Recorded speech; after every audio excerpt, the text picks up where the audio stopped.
It's Wake Up Wyoming with Glenn Woods. That.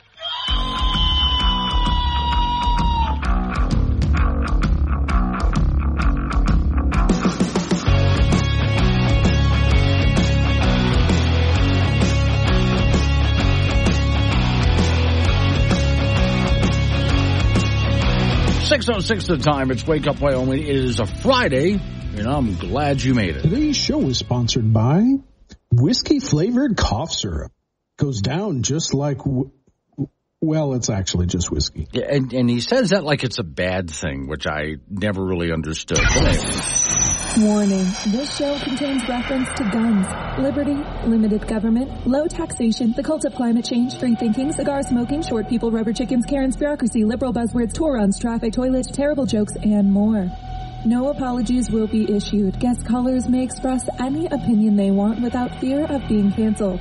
Unless you're a loudmouth jerk like Dave, then Glenn will hang up on you. Strap in, hold on to your coffee, and feel free to participate. This disclaimer does not refer to every person named Dave. Just one particular Dave from San Francisco. We know a lot of Daves. They call this show all the time, and they're great people. So don't call this program and complain that we use your name. That would be a real Dave move, Dave. There's a lot of news to cover today, but I really started focusing this morning on the fires that are happening in northeast Wyoming. And just so you know, I've had to say this to several people who are not wrong, they just didn't know. A lot of people are focusing on one fire, which is around the south, let's say east of the Buffalo area. And that certainly is a big one that we have to, that in 24 hours, that thing is over 164,000 acres. Just massive. And some of those fires are out of control and growing. Don't forget the people of Gillette, because there's fires up around them as well, and several. There's one north of them and a couple of fires to the east of them as well. I'm sorry, to the west of them as well. So, yeah, Gillette, Campbell County has been dealing with a whole lot at the same time. And these fires are moving fast. Now, a friend of mine who is a ranger with the BLM sent me a note earlier this week because we were kind of talking back and forth online about it. And she said, when the fire around Buffalo started, the wind in the area wasn't much, but it just kept changing direction. Now, a lot of that direction change was because of the fire itself, not because of which way there wasn't much for actual wind up there. But, of course, fire will create its own wind, and it just kept changing direction. And that's one of the reasons they couldn't get a handle on it, because every time they tried to lay out a fire line, it was going a different direction, and it just kept growing.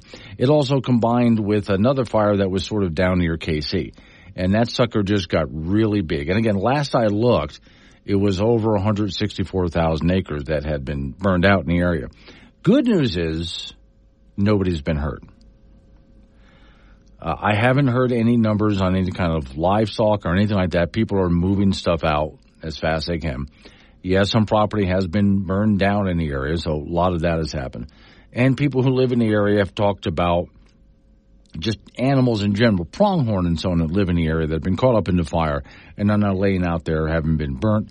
So you can imagine, what's been done to the land. It just is eerie looking. People have sent pictures and video back. Like one in Campbell County, a gentleman was on a road where he was up on a hilltop overlooking many acres, probably several miles. And wow, it's just black out there. And that continues. Now, here's what I think there's good news and bad news in this. So the good news, I'll start with that. The wind has completely changed direction, which means a lot of the fire ends up getting pushed right back into areas it's already burned, and that should help firefighters. Now, what's bad about that is the wind picks up. And so, of course, that could send embers quite a distance and start new fires in different places. We'll see how that works out. Also, out of all of the areas that could really use the rain, it would be that area in Campbell County, and they're just not getting it. There's going to be some more rain down in southeastern Wyoming. Some parts of western Wyoming get a little bit of rain today. Thunderstorms and so on will pop up. But that area up there really needs it. In fact, I was watching some storms yesterday that were crossing over the Natrona County area, and I kept thinking, and heading even up toward KC, and I kept thinking, go. But they were dissipating by the time they got up there. And then we head into another drier patch. Temperatures will cool down over the next couple of days. That's good news. But a lot of the tropical moisture we've been getting is not moving into the area. And so that's where Mother Nature is not cooperating with those people who'd like to have the fires out. So that's where we are right now. And I, as you have probably been doing, been taking a look online at a lot of pictures and video of folks up there, ranchers specifically, that have been struggling and trying to do whatever they can. There are people who either personally own some big equipment or have companies that own some big equipment who've gotten involved in this as well.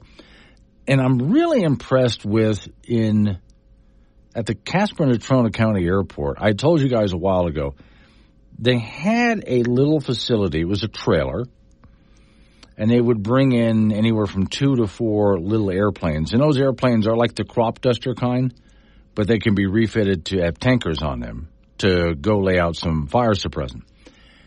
Well, they decided to upgrade the facility. So now at the airport, there's a much bigger building. It's a permanent building. And they also put in some big tanks there for fire retardant. And then they started parking much bigger planes. I mean, much bigger airplanes. And some helicopters have been in the air and so on. And I watched that facility just as they finished it and had their grand ribbon cutting and all of that. Now here come those fires, like the ones in Guernsey and the ones we're dealing with now. All of a sudden, here come these fires. And I'm thinking, boy, did these people get this done just in time. I mean, exactly in time. And then all of a sudden, these are the fires. So they have been busy. And at least what's nice about it is the staging area, which is the Casper and Natrona County Airport, is not that far away from where the fires are. So these guys can load up, take off, and it does not take them long to get to where they can go ahead and lay out the fire retardant and come back and reload and get back out there again. There's also plenty of videos out there of airplanes that are heading over to reservoirs, and you've seen probably videos of this, where they get in, just basically skim the water, open the baffles up, fill the tank, get out there and drop a bunch of water. Having said all of that, despite the heroic efforts of all of these people fighting these fires, the containment of the one which is right up again around between, let's say between Casey and Buffalo, up in that area, the containment is 0 at this point. Also, as far as I know, the fires that are up around the Gillette area, the containment is just 0 at this point, mostly because it's been moving so fast. Now, this also goes back to, and you'll hear Don Day say this in his forecast. We'll talk about it. I'll talk about it with him at 7:45. But we had last year, remember, it was just so wet and nice, and all of the stock ponds were overflowing, and the prairie stayed green for almost the entire summer into the beginning of fall. It was just beautiful out there. And as much as we all loved it, we also knew the downside of that is, and when we hit the next dry spell, and we will, and when that happens, all of that thick, lush green vegetation becomes kindling. And that's what's burning right now. And so burning at such a fast pace is what they're having a hard time keeping up with, which is why currently these fires are 0% contained. At some point, there is an end to all of this. I wish I could tell you when, but I got more information, and including I posted an article this morning on where you can find information. Not just that we have more information, but where you can find information yourself, because I get a lot of questions from people, and I've been finding myself answering. Let me just show you where you can look that up yourself. That way, anytime, you can go ahead and find out where the wind's going, where's the smoke going, where are the fires, anything contained. Morning, Jim. Lander tomorrow, I hear. Yes, I will tell you about that in just a moment. It's Wake Up Wyoming. Hey, Dave, why do they make birthday cake flavor if birthday cake can be any flavor? I don't know. But I do know that onion rings are just vegetable donuts. Well, your stomach thinks all potatoes are mashed. Lobsters are mermaids to scorpions. Cookie dough is the sushi of desserts. If tomato is a fruit, then that makes ketchup a jelly. Okay, you win. You're listening to the radio.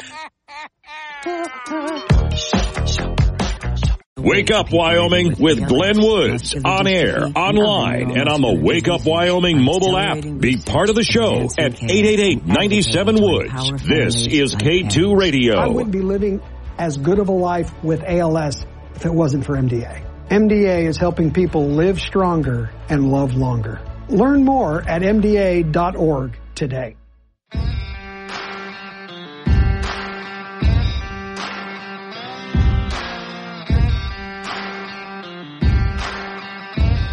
.23 the time. It's Wake Up Wyoming. So if you're just joining me, I was talking about the fires that have been raging out there in northeast Wyoming. Couple of things. First off, please remember the big one, the real big one that's out there, let's say between Buffalo and KC, just to the east of them, is called the House Draw Fire. Those are actually two fires that came together. One was in the KC area, one was in the Buffalo area. Over 164,000 acres, over that, and still growing. But that's not the only one. Over around Gillette, they have the Flat Rock Fire, the Bone Pile Creek Fire, and the Constitution Fire. And then there's Bertha Hill. Damn it, Bertha. But those are smaller fires, but still don't think they're small, but smaller fires that are burning around the Campbell County area all at the same time. So I did put up on the Wake Up Wyoming site, people keep asking me, so what do you know about, what's the latest about? All right, well, Miss Mary will alert this out for those people who have the Wake Up Wyoming app, but you can also go to just our website or use the app itself to find the story that I put up and where I get a lot of my information from and other reporters that are out there covering things. So it's where to find the latest Wyoming fire information. One of them is there is a very good interactive map that you can click on that'll show you where the fires are, and the more you zoom in, the more information you get. And click on all of the things they have around it, too. There's a lot of clickable stuff to get information there. And then there's a smoke and fire map that I refer to, which tells me where the smoke is right now. And it does it in layers, because not all the smoke in our area is from here. It's from many other different directions. And then another one, I like an app called Windy. I use Windy for a lot of things, but what it is, it's a map that it moves. It shows you how the wind is moving, but it also shows you temperature, humidity, rainfall, cloud cover, all of this kind of stuff, and at different altitudes too. It's an app. You can go to the website, Windy, or you can download the app, and I use it pretty much on a daily basis to follow the weather. And then there's the YDOT website. In fact, on that note, I'll check one more time.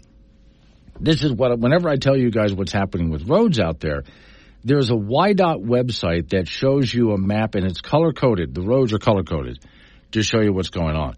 So right now, everything's open.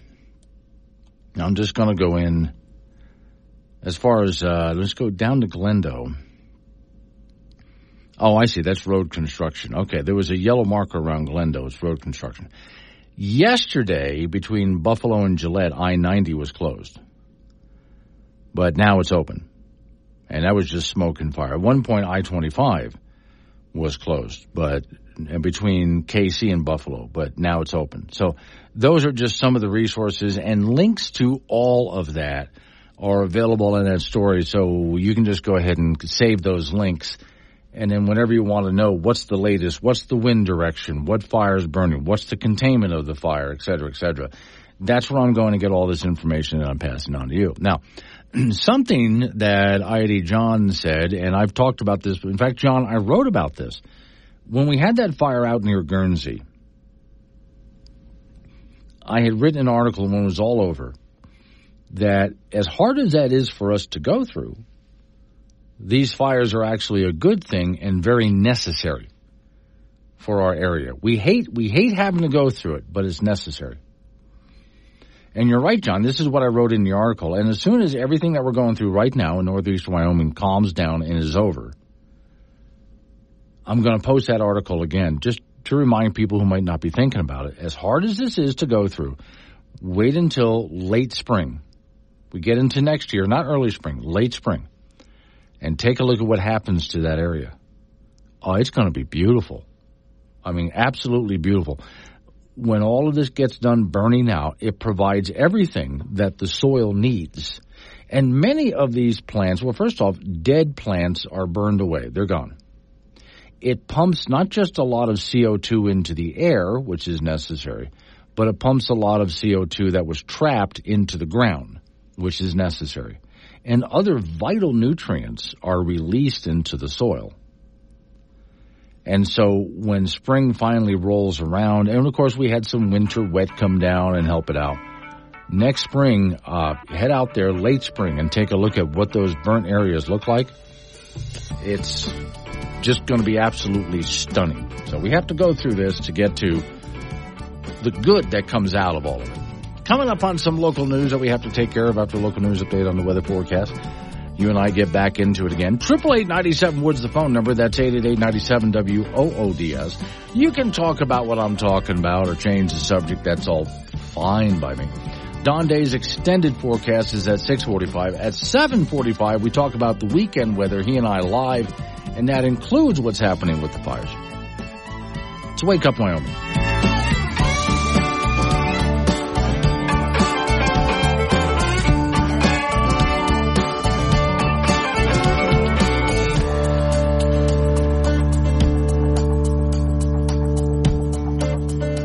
Want to talk to Glenn? Call 888-97-WOODS or chat him on the Wake Up Wyoming mobile app. This is AM 1030 K2 Radio.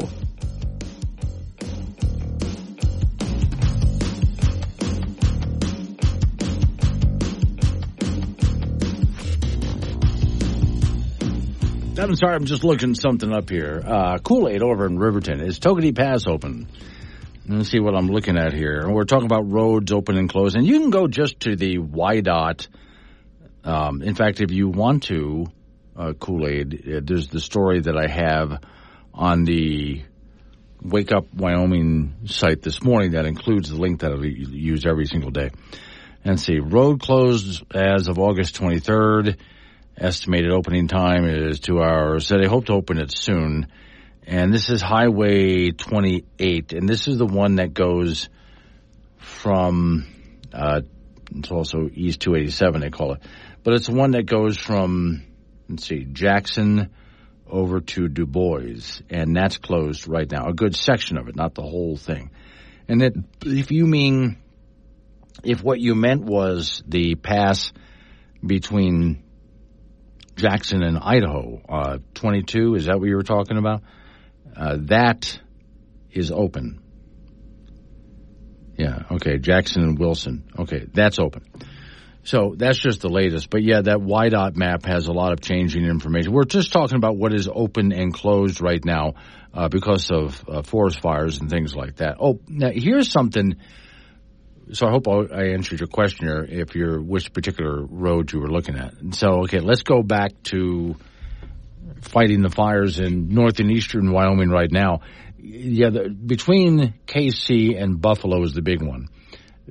Gillette has its own problems with several smaller fires around it causing a lot of problems. And so far, nothing's contained. They're still burning.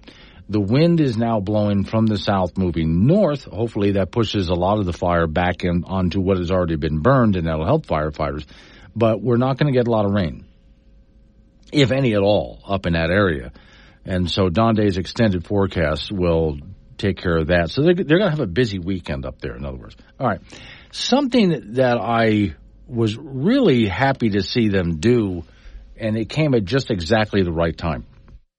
I'd mentioned this earlier this hour, but if you go to the Casper-Natrona County Airport, they had an area that was nothing more than a trailer with a couple of small planes. Sometimes it'd be up to 4 planes. And the planes that you see that they use for crop dusting, okay. And it can be used also as a small tanker to drop fire retardant or water on a blaze somewhere. And I've seen when they had that going in years past, there's a fire hydrant some distance away that they would hook up to so they can run that hose all the way over to where the airplanes were if they were filling it with water. Well, they decided to improve that facility. So now they built a permanent building with a lot of really big tanks filled with water and fire retardant. And from where my hangar is, I can open up my hangar door and look right at it. It's right there, way off on one side of the airport. Then they started bringing in the big airplanes, the big toys. And some of these suckers are huge, and I watch them get parked there. So this is more of a permanent staging facility, which I'm looking at thinking, wish you guys had done that years ago, many years ago. This is a good thing. As soon as they got it done, there came the Guernsey fire. And now we have the fire that's up between Casey and Buffalo, and also the fires around Gillette. And so these planes are moving in and out. They're busy in that area right now. They got that facility done at absolutely the perfect time. Now, also, since I'd posted this stuff on the Wake Up Wyoming site, along with the latest fire information that I have for you. So, again, if you don't have the Wake Up Wyoming app, that's the best way to do it. Just download that for free onto your mobile device. But also, pictures of some of these planes, from the little guys to the big boys and the even bigger boys that they have out there. These things are really impressive. And I got to say, really cool paint jobs, too. I mean, it's nice what they do. And it's really, as much as I hate to see the fires, it's also entertaining at the same time to watch them in action. There's some video that was shot from one of the airplanes of what's happening at the house fire between Casey and Buffalo. One airplane that's circling overhead higher, which is probably managing the whole thing, shooting video. You'll see a smaller plane come in. That's the spotter plane. And that guy goes and takes a look at where should they drop the fire retardant. And when he gets over that area, he releases a little puff of smoke. So the bigger plane coming in can see, okay, drop it there. Because the bigger plane, he doesn't have the visual that the smaller plane does. So he's looking for that puff of smoke. And then they drop the fire retardant out ahead of where the fire is moving, in the hopes that that will stop it there. Of course, the fires can always jump that with enough wind. You know, the fire retardant is a mix of some chemicals and other stuff. It's a mix of things, which I've read the ingredients before on the air. It's been a while. And they color it orange so they can see where they dropped it. So when they come around for another pass, okay, we dropped it here, now drop it over there. And this is a sticky substance that is just almost impossible to ignite. Nothing's impossible to ignite, but this stuff is almost impossible. So when the fire gets to it, if you wonder why are they dropping this, it looks like it spreads out so much. Is that doing any good? When the fire gets to that stuff, it finds it impossible to ignite, and it just goes out right there. Unless, of course, ash and embers jump over top of it. But, yeah, it's really something to watch these guys in action, not just at the airport, but over the sites as well. Okay, for $10 billion, would you... Yes. No, I didn't finish the question. Listen here, there is nothing, and I mean nothing, that could come out of that little pie hole of yours to make me turn down $10 billion. Even if one random person had to die? Yes. The answer is yes.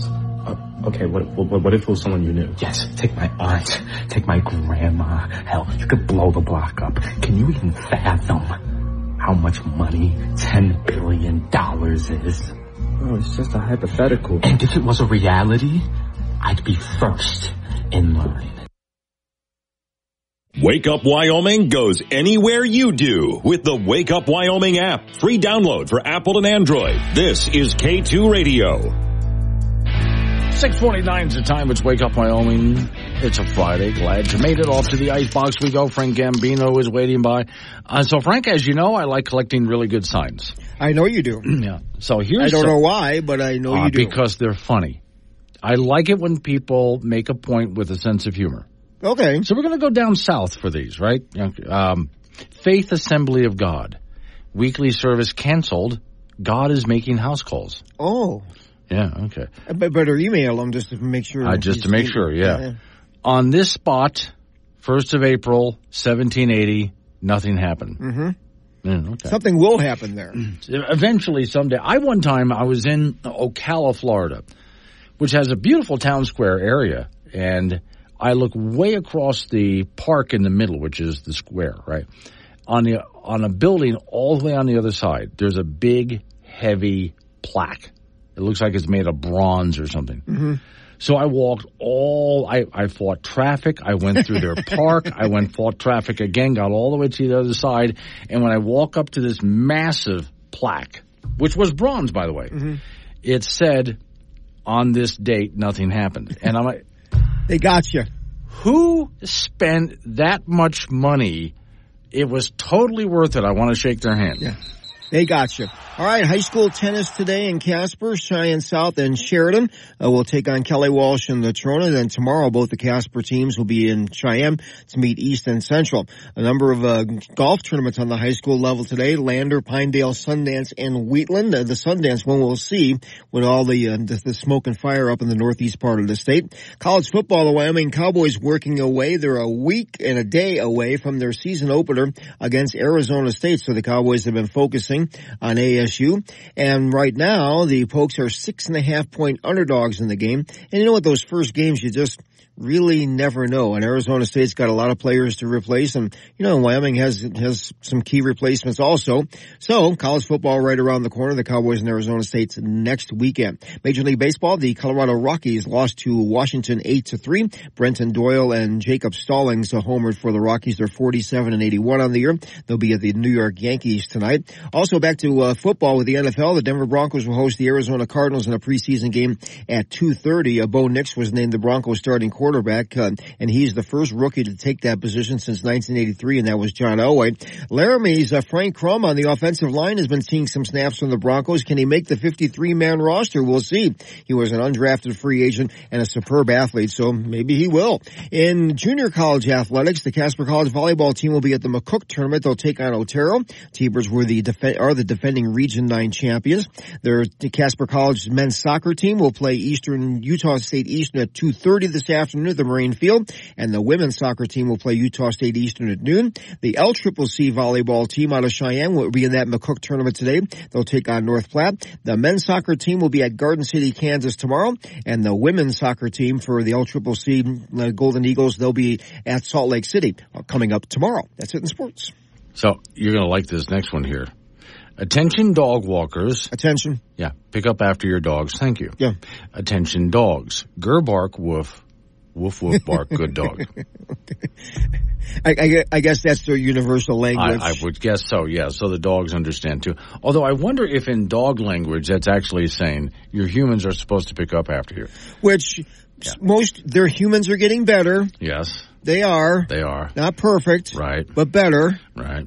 At least if we could just teach the dogs how to do that, so we didn't have to bother. Yeah, but they're I mean, cats do better jobs taking care of themselves. Of course, but they're cats. Yeah, that's right. Yeah, I mean, even outside, I've seen cats bury it. Mm-hmm. So you wonder who cares less. Yes, cats or dogs. The dogs just don't care. Yeah. No. All right, thank you, Frank. Coming up on some local business, we got to take care of it. Roll into news time after that. National local update on the weather forecast. I do have more information on the fires out there, and I'll be happy to take your calls on that.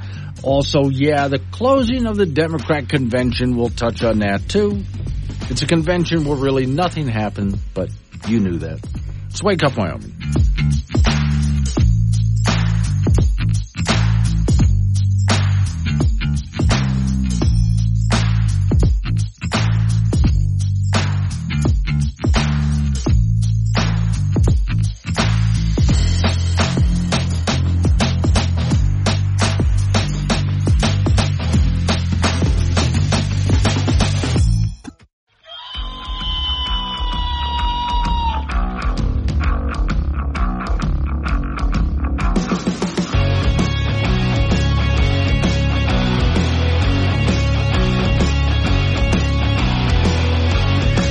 7:06 the time. It's Wake Up Wyoming. It's a Friday, and I'm glad you made it. Today's show is sponsored by whiskey-flavored cough syrup. Goes down just like... Whiskey? Well, it's actually just whiskey. Yeah, okay. 888-97 Woods, the phone number, 888-97-WOODS. I'll just real quick touch on what I covered the first hour of the program, and we'll get back to later as I get more information. I put a lot up on the Wake Up Wyoming site this morning, which if you have the Wake Up Wyoming app, it's easiest to get to, but you can always use the Internet, about the fires in Wyoming and where we are now with them. the latest information, and also how you can track all of what I talk about yourself. I have links to all of that to help you out. There's 3 different stories I posted this morning. And so there is a house fire that's between KC and Buffalo. That's the biggest one at over 164,000 acres and still going. Gillette has its own problems with several fires that are mostly on the west side but sort of around it in the biggest semicircle. That's what's going on right now, and the weather forecast is not very helpful, especially when it comes to the wind. Although, if you're living down in Douglas and Glen Rock and Casper, places like that, and you're noticing not as, or even below there, not as smoky today. Yesterday's smoke was, the wind was moving from the north, heading toward the south, bringing all that down. Today, the wind is exactly in the opposite direction, so a lot of that has cleared out for you.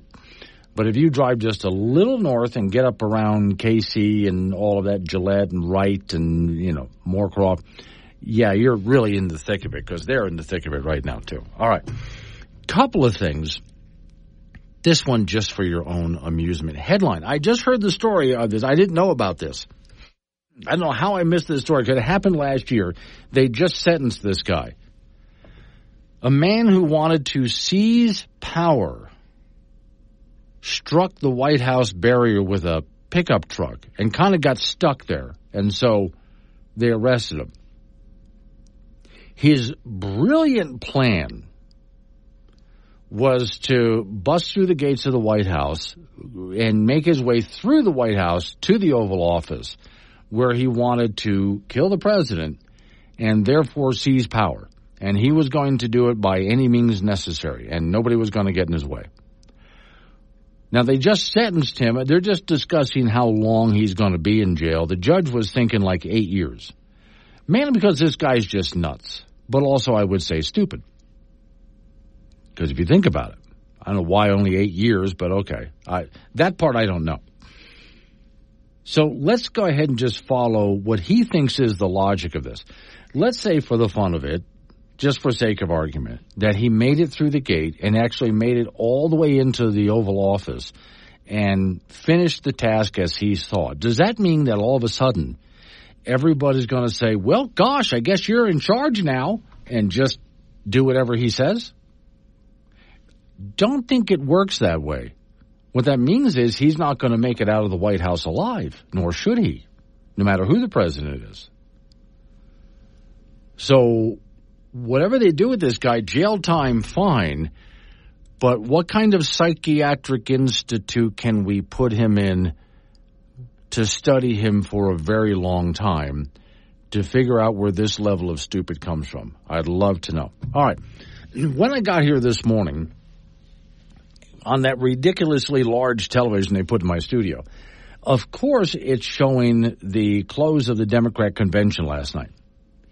And as I'm watching this, I'm thinking there's a lot of big names big names to the Democrats. I mean, Senator Pocahontas got up to speak, for example, and said all of the usual garbage that she always says, so there was nothing new there. But of course, Kamala Harris has to get up and give her acceptance speech.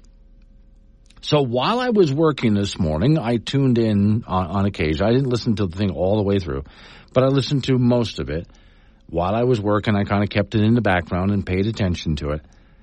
And I was waiting for her to say something of significance. And it never happened. Here's my take, just briefly, because we don't need to spend a lot of time on this. I mean, it's like Seinfeld with his show about nothing. This whole thing was a convention about nothing. And I've listened during this entire Democrat convention to other speakers as well and got the same impression as Kamala Harris's speech last night. Anybody can get up in front of the microphone and say, we need to come together as a country because the path forward is a bright one and we can do great things. We can do anything. And together with unity and equity and equality, and wonderful things can happen for America and freedom and prosperity because we can be a more prosperous nation and come together and solve our problems. Am I saying anything right now? I'm really not, am I? Anybody can do that. What I want to know, I would love to hear an inspiring speech from a presidential candidate, but I would also like to know, you want to do what exactly? What are your goals? And how do you plan to achieve them? So an acceptance speech needs to be an inspiring speech, but how about some details? You want to accomplish what? And you intend to do it how exactly? And she never said that through the whole speech. But then again, when her vice presidential pick stood up and spoke, he did the same thing. And when most other speakers in the Democrat convention got up and spoke, they did the same thing. All of these wonderful, bright, rosy little platitudes about how we can come together and equality and moving forward and bright, sunny, kumbaya. Feel good, feel good. You know, they were putting out good vibes, essentially. But nobody actually said anything. And so when all of this was done, in fact, most of Kamala Harris's speech was about her personal story. Although she left out certain details about her personal story, which I would love to tell you about, but this is a family-oriented show, and I cannot tell you exactly how she rose to the top in detail, because this is a family-oriented show. But she talked about her personal story as she saw it, and that was about it. Now, I got to play this for you. I'm going to play this more than once here. All right. One of the things that the Democrats, which I think is a good idea, I think the Republicans did this to an extent as well. It's not just news media anymore. There's people out there called influencers. Now, influencers are people who are on YouTube, on TikTok, and they have podcasts. And they do all sorts of really great programming, but it's completely independent. It's just somebody, you could do it. If you decided that you would like to be an influencer of some kind, then you go ahead and put some content together based on whatever you want. It doesn't have to be politics. Are you a mechanic? Are you a painter? What do you do? And you can go ahead, do you like to go hiking and exploring, traveling? What do you do? Sailing boats? You can make a following based on whatever it is you do, as long as your content is good, right? So there's a lot of influencers out there who have a lot of followers, more than any other television network out there. And so the Democrat Party decided to pick influencers that support the Democrat Party and bring them in and say, you guys can just have the run of the place and create your content here. That's actually a very good idea that the Democrats did. I know that conservatives, the Republican convention did that to a lesser extent, but they also did it. So this one influencer decided to walk around with a microphone and just ask Democrats, what is your favorite Kamala Harris policy? You can already see where I'm going with this, right?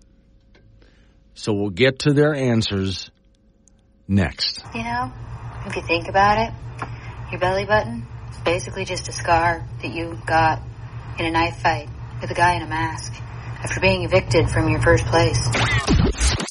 Well, that image is going to stick with you all day. Serious takes on local politics, or something like that. Tune in weekdays 6 to 10 a.m. to Wake Up Wyoming with Glenn Woods. Control the situation with your family and manage the disease together. If you or your family are noticing changes, it could be Alzheimer's. Talk about seeing a doctor together. Visit alz.org/time to talk. A message from the Alzheimer's Association and the Ad Council.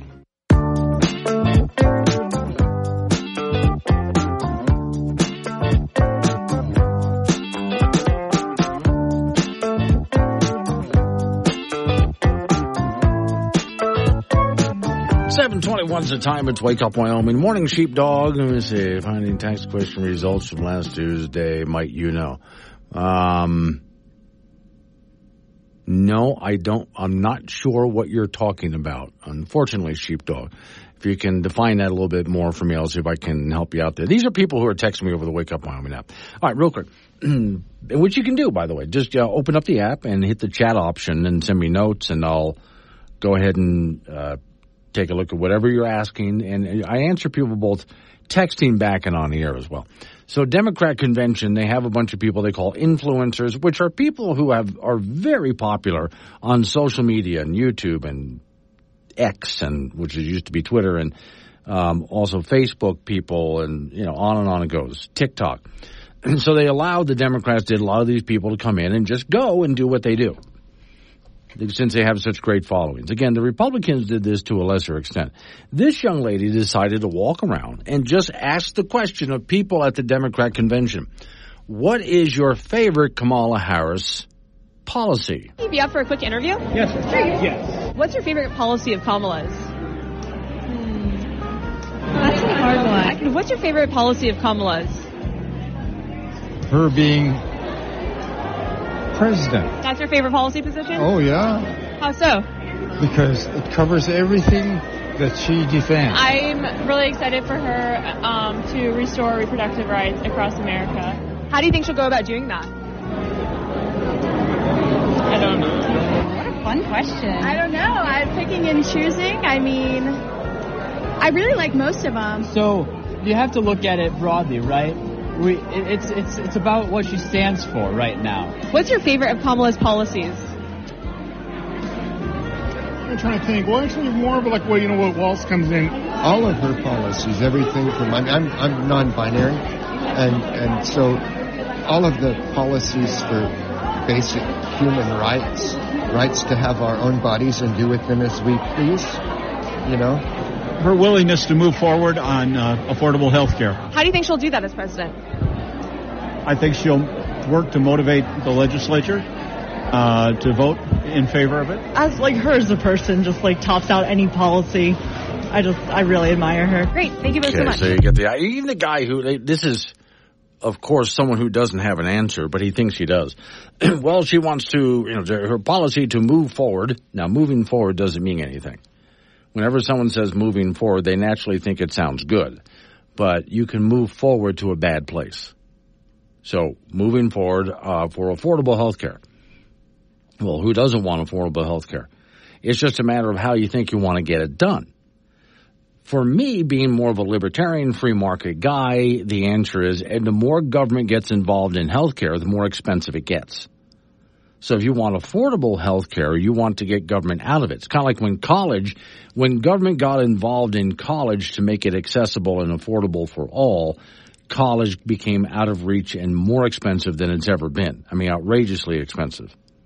The more government gets involved in energy to make energy more affordable, the more expensive energy gets. And so the more government gets involved in health care, it just keeps getting more expensive. So I want government out of it. I want a free market solution. But when this guy, he wants Kamala Harris to work on more affordable health care. Okay, well, how is she going to do that? Well, she's going to push the legislator. Well, how? To do what exactly?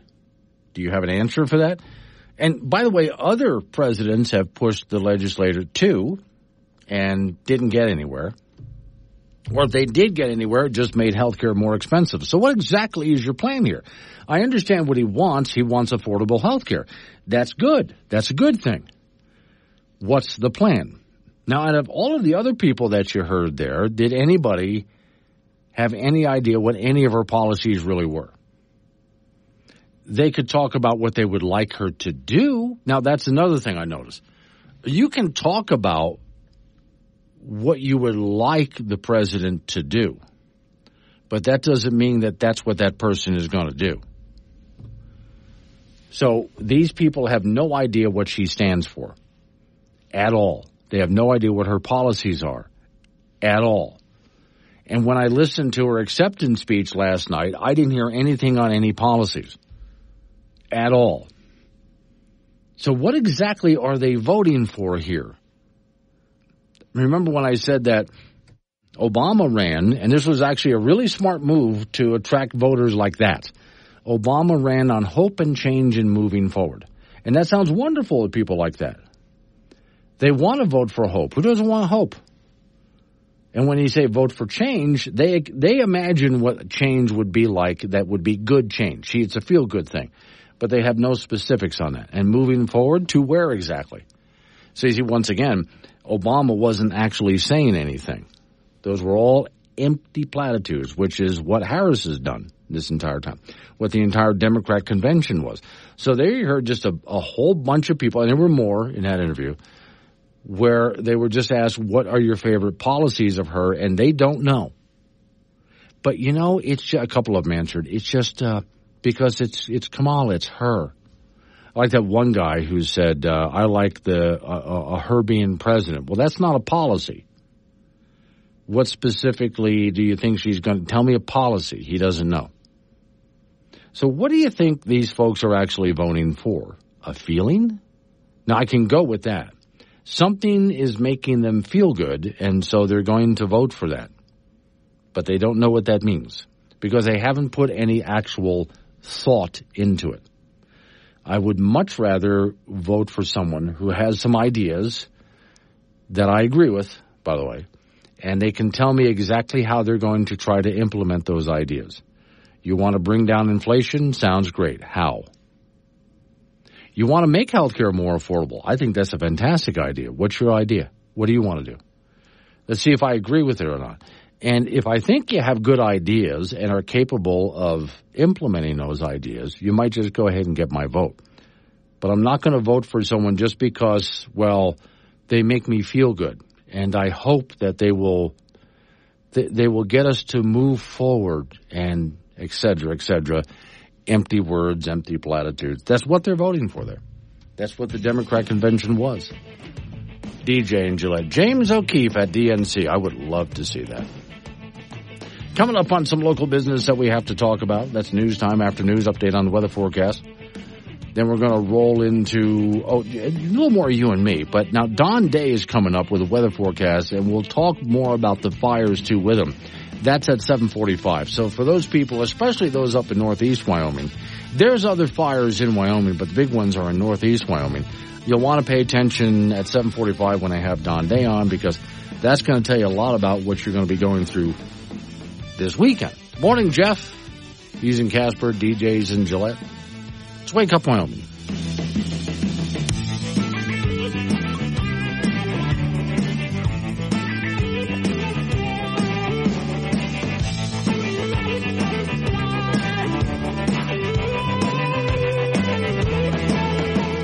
Polish off that tin hat. You'll need it for this one.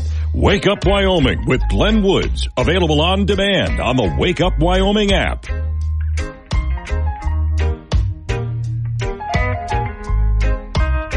7:36 the time. It's Wake Up Wyoming. So good morning, Debut. She's been sending me notes. We're going back and forth about what happened out there at the Democrat convention. And it was a time for weird extremists. It really was.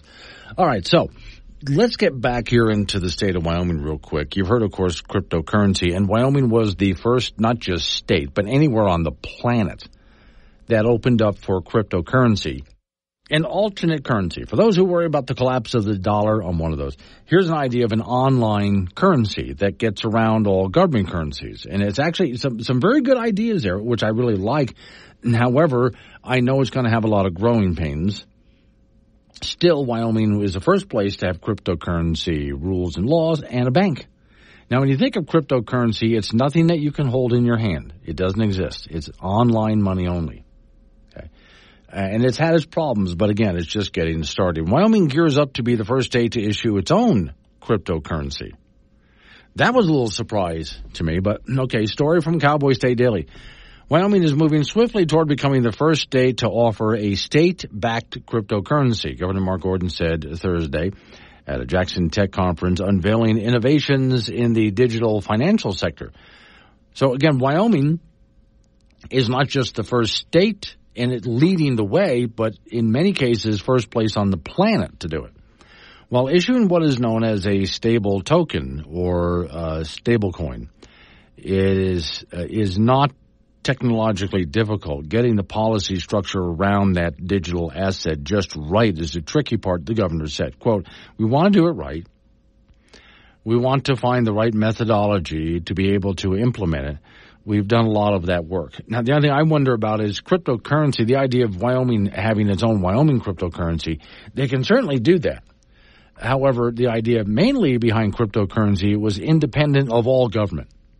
It was a form of money you can use that had no government involvement whatsoever. That was the original idea of it. So, enough Gordon said that he's committed to the state to be on track for what he issued to be the nation's first stable token by 2025. He said, for the state, it's a wonderful way to help diversify the economy. So he hopes that this is just one way dealing with cryptocurrency that will start basically another industry in Wyoming. And again, Wyoming had the first cryptocurrency banks. And again, if you're thinking of a vault, you don't walk in and think of bank with cash. They don't do cash. This is all online money. Wyoming legislator in May passed the Wyoming Stable Token Act that created a special commission to study the issue and ultimately issue a stable token, which are usually tied to other assets, such as the dollar. In other words, you got to have something to back it up. If you have any form of money, whatever it might be, what backs that money up? For the U.S. dollar, it used to be gold and silver. But eventually they said it's the U.S. economy that backs up our U.S. currency. So whatever our economy is doing, just to pick a number, if our economy is worth $12 trillion, and we should have $12 trillion in U.S. dollars out there. That's how that's supposed to work. They don't do it that way, and that's the problem. But okay. Innovation, Gordon added, is sometimes, backed by Federal Reserve.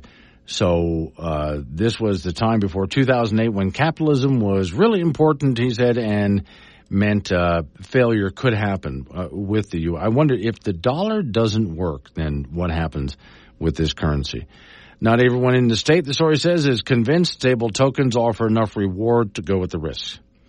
And I'm one of those that when I take a look at the idea of a cryptocurrency, I think, I like the idea of it. I really do. But, again, it's a new thing, and it has suffered some problems because it's a new thing. And if I were to ever go with something like, and people have bought and sold using cryptocurrencies. People have gotten rich using cryptocurrency, but it's all in online money. I even have a problem with the way they mine for cryptocurrency. Well, the way they do this is basically it's an algorithm that is a big computer that sits there ticking away doing mathematical problems, and every so often when it solves the problem, there you have some more money. That's called mining for cryptocurrency, which is completely artificial and not backed up by anything that's reality. Yeah, I know it gets a little complicated. If they ever do figure all that out, that would be really a new and different way to think and do money. Right now, though, it's in these growing phases that I think are going to have problems that these guys don't even foresee at this time. All right, now, as I keep talking about the fires this morning, which of course, is one of the most important conversations we have around the area, especially for all those people who are in northeastern Wyoming right now, from Casey all the way up to Sheridan, all the way over to Gillette. Gillette has its own fires. There's a lot of smoke up in that area. So I'm going to get Don Day on, and we're going to talk about the weekend weather. And that's going to be a big part of the conversation. It's Wake Up Wyoming. If it matters in Wyoming, it matters to Wake Up Wyoming with Glenn Woods. Call Glenn at 888-97-WOODS and make your voice heard. AM 1030, K2 Radio. To Don Day from Day Weather. Okay, Don, the wind has completely shifted directions. So while I was sitting here yesterday with yellow skies and watering eyes, it's nice here right now. But I bet you if I drove up to KC and beyond, it's a completely different situation. Oh, hang on a second. I got to go ahead and redial him. You're going to hear and I did this wonderful, you hear that was a great intro, but he missed it. Okay, hi, Don. So I was just telling everybody that yesterday I was sitting here with yellow skies and my eyes were watering. Today it's really nice and clear because the wind have done a completely 180, but I know if I had to drive up to KC and beyond, it's worse. Well, yeah, obviously wind direction and smoke, they're tied at the hip. And with the wind direction changing, we had a bit of a cool front come in from the northeast yesterday, and that took that smoke, pushed it south. Now a south to southwest wind is developed, and it's pushing it the other way. Okay. Now, with that, I noticed that some of these fires have continued to expand in the area. I did get some rain in my area, and other parts of Wyoming got rain. Unfortunately, the one place we really want that rain is not going to go. The chances aren't zero for northeastern Wyoming to get rain. They're just not very good. There is going to be a little bit of shower and thunderstorm activity around today. Very little tomorrow. Their best chance is late Sunday into Monday as that next cold front comes in. And as we talked yesterday, the wind is a real factor today and tomorrow. Tomorrow in particular, while the worst of the wind will be in the western part of Wyoming, the winds are going to be enough that in the fire areas of the Northeast, it's going to be a struggle. So hopefully they've been able to take advantage of the lighter winds yesterday. And at night and the mornings, those winds do ease up. I was also hoping, because the winds were primarily from where we were here, coming down from the north heading south. Now, the fact that they completely turned around had my hopes up that means the fire would head right back into where it had already burned. But, of course, it's not really that way on the ground. I know that the fire makes its own wind on the ground. Well, it does. And then you got to remember the complex terrain. Yeah. Especially where that bigger fire is, that's rugged, rough terrain. You got arroyos, you've got bluffs, you've got hills. Yeah. So that wind gets all turbulent through there. Okay. So we do have, as we get through the weekend, as you said, a bit of a cool down. Yeah, this cool down is really going to be felt in the west. For folks in eastern Wyoming, you're really not going to feel the cool till Monday. But Jackson, the western valleys of the state, by Sunday will only be in the 60s. They'll see overnight lows Sunday night in the western valleys in the lower 30s. That cool air, though, is really held up by the divide for most of the weekend. So it depends on where you are. If you're in eastern Wyoming, you're going to stay warm through Sunday. If you're west, you're going to be a lot cooler. All right. Thank you, Don. Have a great weekend. Yeah. Don Day with day weather. So, okay, I would love to hear him say, oh, yeah, relief is coming, but unfortunately not for a while. Off to the icebox we go. Frank Gambino is waiting by. So more of those signs that I stacked up for you, I know. You can barely get in the studio there. Yeah, well, okay, here's one for you. It's a floor. You need this. I might get you this for Christmas. Okay. It's a mat for your front door. Okay. It says, oh, no, not you again. I live here. Yeah. Here's one that's in front of somebody's garden that says grow, damn it. Yes. And not weeds. I like this one. This is under a mailbox. My mailbox is under quarantine, not accepting bills at this time. Oh, okay, yeah. See? You know what? Then they'll FedEx the bills to you. Now, sometimes you saw, of course, the signs when it comes to political time. People will put all of their political signs in the yards. So take a sign exactly the same size. But this one says, I just wanted a sign. What do people do when they lose with their signs? Yes. See, I don't know. Maybe hope they run next time and do it again. I don't know. They put them in the garage, I have a bonfire, I guess. Yeah, I don't know. Like big fans for your face or something? I would, if I were the opponent that won, I would say, could I have your signs? Yes. That way I could have some fun with them. Oh, yeah. Okay. Let me see. Oh, okay, here we go. This is in front of somebody's house. Vote Muppet. You will get one anyway. Okay. This is also good. Darth Vader for anything. I like that one. Now, this one I don't know, but again, I might have to get one of these. Beware of attack rabbit. They're everywhere. Yes. And they could gnaw you to the bone. Well, now, look, if you saw Monty Python's The Holy Grail. Yeah. You know about that rabbit, right? Yeah. Okay, so that's all you need to know. Ferocious rabbit. Yeah, and then I would probably put some rabbit out in my yard, a stuffed rabbit, taxidermy, with really sharp-looking teeth, just to scare the hell out of everybody. All right, in college football, the Wyoming Cowboys working away. Their season opener is a week from tomorrow at Arizona State in Tempe. Folks are 6.5-point underdogs in the contest. And the first games, you never know. Arizona State's going to have a lot of new personnel, and Wyoming will have just a lot of returning starters that really need to step up and prove that they can be an elite team in the Mountain West Conference. So that'll be an interesting game coming up a week from tomorrow down in Tempe. And in the NFL, the Denver Broncos will have another preseason game that'll be on Sunday at home to take on the Arizona Cardinals. Bo Nix was just named their starting quarterback. He'll be the first rookie since 1983 to be the starting quarterback as a first-year player. The last one was John Elway. Laramie's Frank Crum on the offensive line for the Broncos has been getting some snaps. So can he make Denver's 53-man roster? I wouldn't put anything by this guy who was an undrafted free agent. He is a superb athlete. High school tennis, Cheyenne South and Sheridan will be in Casper today to meet Kelly Walsh and Natrona. Then tomorrow, Kelly Walsh and Natrona travel to Cheyenne to take on East and Central. There are a few high school golf tournaments today. Lander will be in action today, as well as Pinedale, Sundance, and Wheatland. And then in the junior college athletic scene, the Casper College volleyball team, they'll be in the McCook tournament. They'll take on Otero today. The T-Birds are the defending Region 9 champions. The Casper College men's soccer team will host Utah State Eastern at 2:30 at the Moraine Field. The LCCC volleyball team out of Cheyenne, they will be in that McCook tournament in Nebraska. They'll take on North Platte today.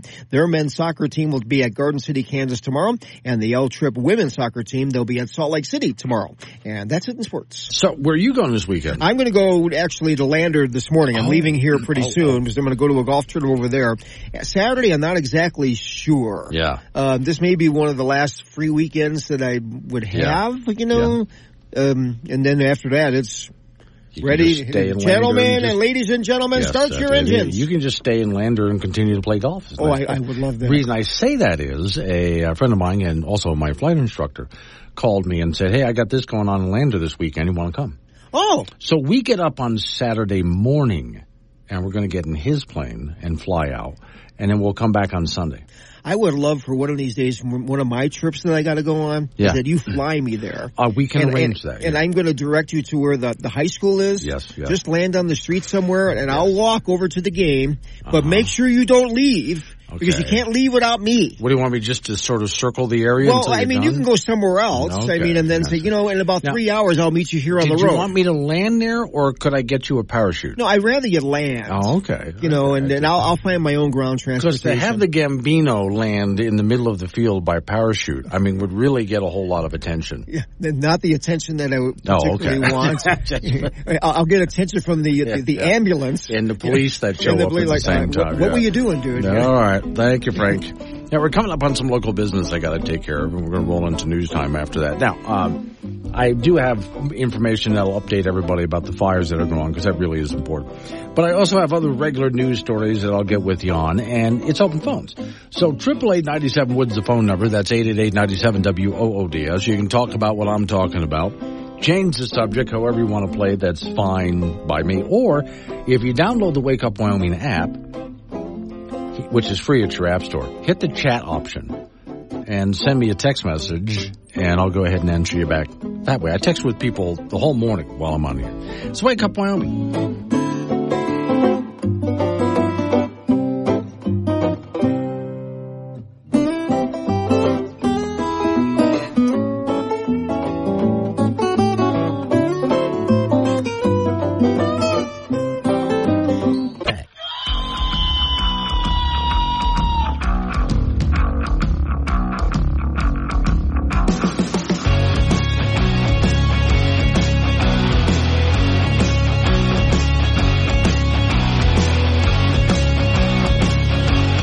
Six the time. It's Wake Up Wyoming. It's a Friday, which means you made it all the way through. Finally, you've reached the end of the week. And because of that, you're probably already sitting there, whether you're at work or at home, thinking about what your weekend plans are going to be. Well, today's show is sponsored by whiskey-flavored cough syrup. Goes down just like... Well, it's actually just whiskey. And he says that like it's a bad thing. Anyway, open phones all morning long. Let's do this. Warning. That's Carl. Wake Up Wyoming is about to enter daily open phones. This means that anyone will be allowed to call in and talk about anything. I mean, imagine if we actually allowed you on air to say anything you wanted. Scary, right? Well, we're just that brand of crazy. If you are offended by what other people think, then maybe you want to tune out right about now. Just saying. If you should choose to call, just remember, the more funny and interesting you are, the longer Glenn will keep you on the line. Obnoxious jerks will be hung up on. Dave, all right, strap in. and let's do this thing. 888-97 Woods, the phone number. That's 888-97-WOODS. You can talk about what I'm talking about and change the subject. That's fine. I'll just kind of roll with the whole thing. I'm going to go back to real quick what I did the first hour of the program, which is just talk about the fires because, as you know, we had some lightning strikes in the eastern part of Wyoming. There are some western fires, too, but the eastern part of Wyoming, especially northeast, in one specific case, what they're calling the house fire, I believe, that fire, actually, from what I understand, a lightning hit a telephone pole and knocked it down, and that's what started the whole thing. That was around Buffalo area, about southeast, a little bit of Buffalo. That eventually combined with a fire that was coming up around the KC area. That's burned over 164,000 acres and is still going. Gillette, Wyoming has its own problems with several smaller fires, mostly on the west side of it, but, south and north and just directly west of it. Several fires there. And there's some others, and you can imagine what the smoke looks like, smells like. And there have been people that have been fighting this on every single level, night and day, for this entire time. And I do get notes and the occasional call from some people who are out there who have either had to evacuate or real close to having to. There's a few people that I know that had everything packed and ready to go. Several people I know had everything packed and ready to go. And unfortunately, they didn't have to. They were able to stay put, but it got really close for them. So that's what's happening out there now, and Mother Nature is not cooperating with the human beings because it's still, you might get a shower or two out there, but mostly it's going to be dry and windy, which is exactly what they don't need, and so that continues. Now, for people that were in southern Wyoming, and especially southeastern, and you were in all of that smoke yesterday, the wind is blowing exactly the opposite direction, pushing all that away, so all that smoke's heading up into Montana. So, at least you're out of the smoke now and you can breathe again. For those people who usually you look at like Casper Mountain or the Laramie Range, you can see that again, right? Yeah, most of that smoke is blowing completely away from you. That's the good news. But the wind will change a little bit of a direction, more of a coming from the west, heading northeast over the weekend. And it will pick up speed quite a bit, too, which will not help the firefighters. I was hoping that because the wind did a 180, that a lot of that fire would be turned right back around into areas it had already burned.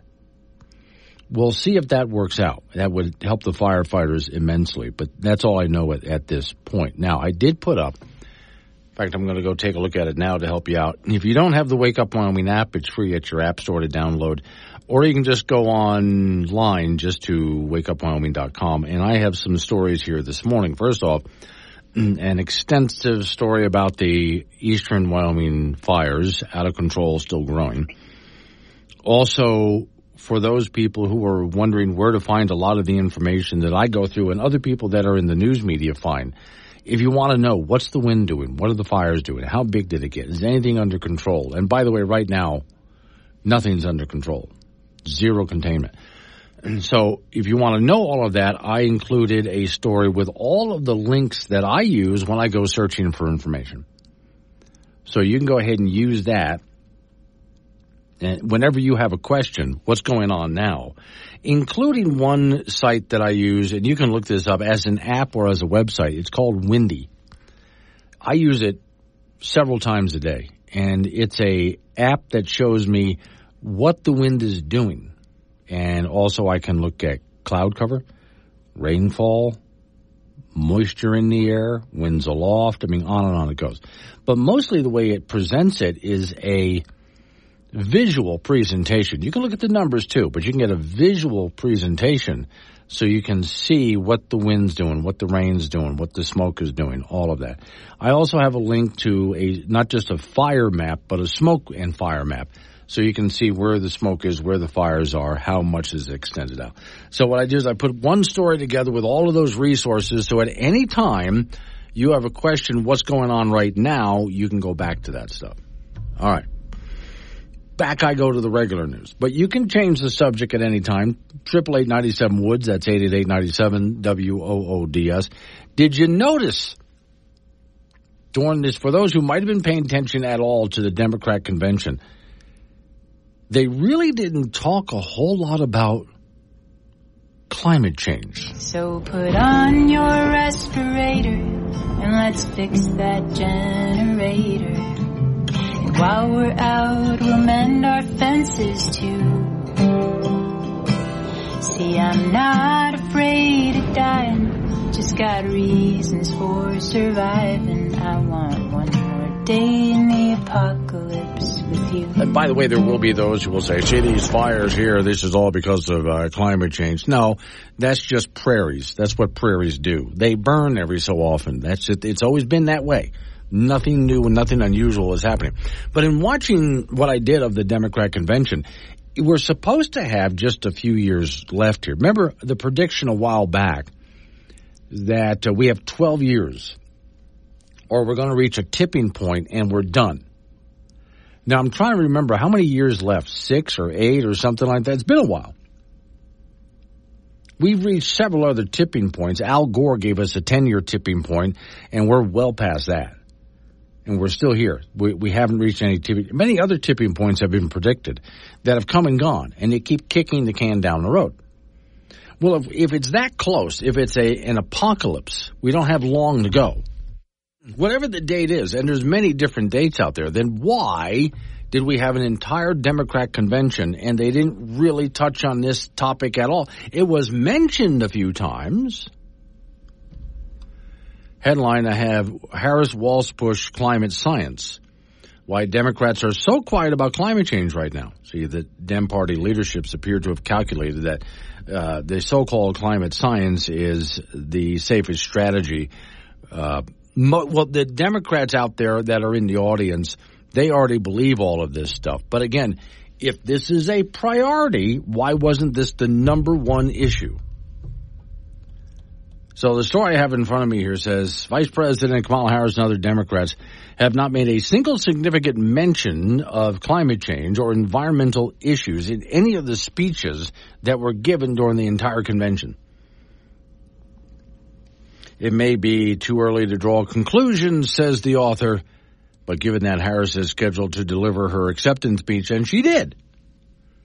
And she did mention climate change. I don't remember it. She may have been a passing mention. Interior Secretary is also slated to speak and did on the convention. He spoke on Thursday. And she's expected to mention some clean energy jobs, but that's about it. I mean, they talk about wind and solar and an energy transition, but that's about it. See, I thought we had not much time left. The clock was ticking. And then we were done, so we better do something about this right now. Why wasn't this the number one issue then?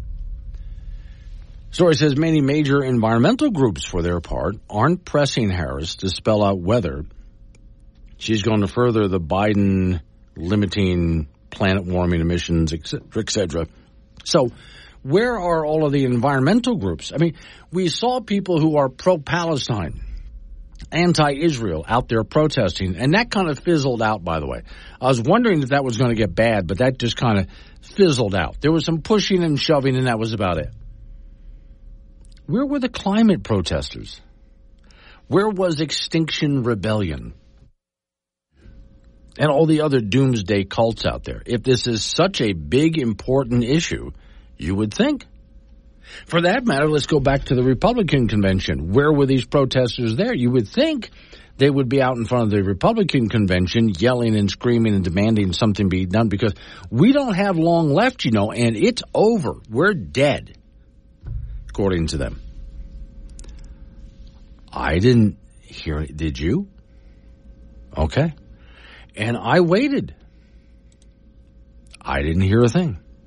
Which makes me wonder, do they honestly take this seriously? Well, considering that they rented such a big venue and so many people got in big airplanes and flew cross-country, including big corporate jets, to have this convention, and that no climate protesters even showed up at the Republican convention, that I don't think these people really believe that we're in the end times, like they say. If you ever have a problem, just call me, and I'll sing for you.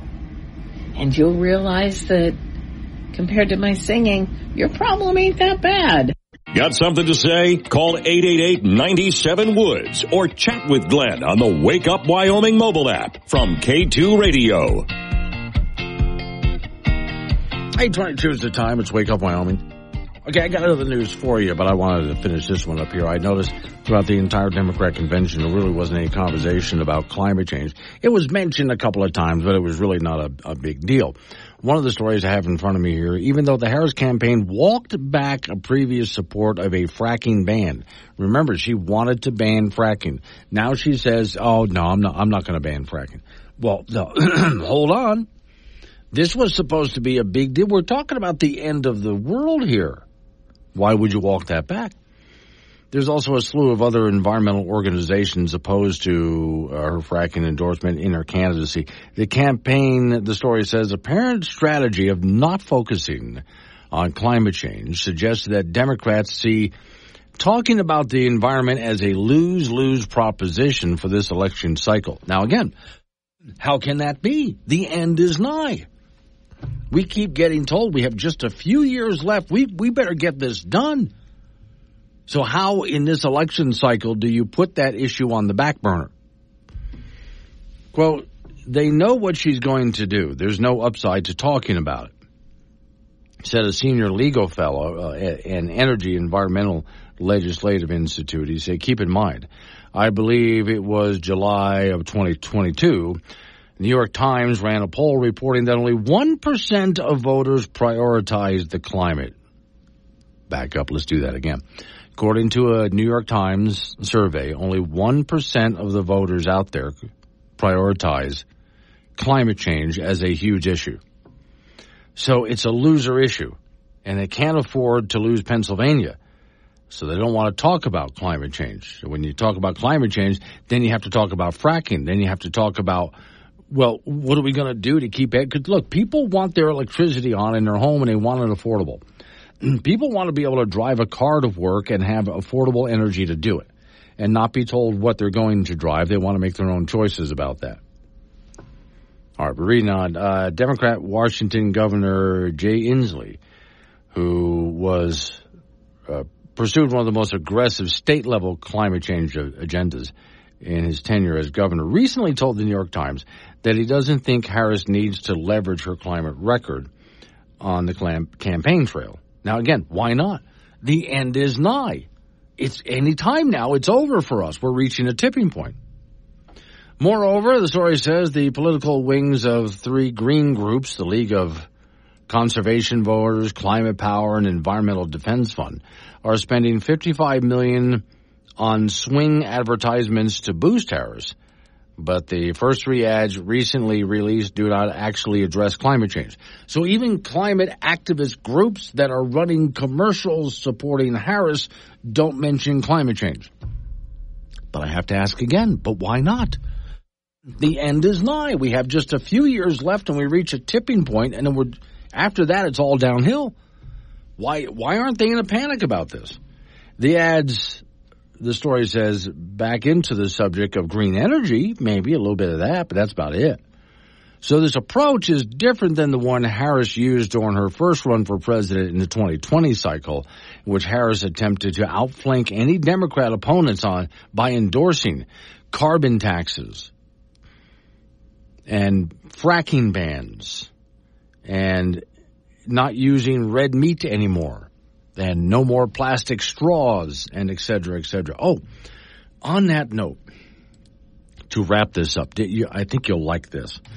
I'll go back to my personal notes over here. When it came to what they ate at the Democrat convention, the DNC, the Democrat National Committee, asked for food vendors to prioritize lower emission meats. They said that. Now, I want to know what lower emission meats mean. Is that the lower emissions to create the meat? Or when somebody eats it, they emit less themselves personally? I don't know what you mean by lower emission. At which end of the cycle here?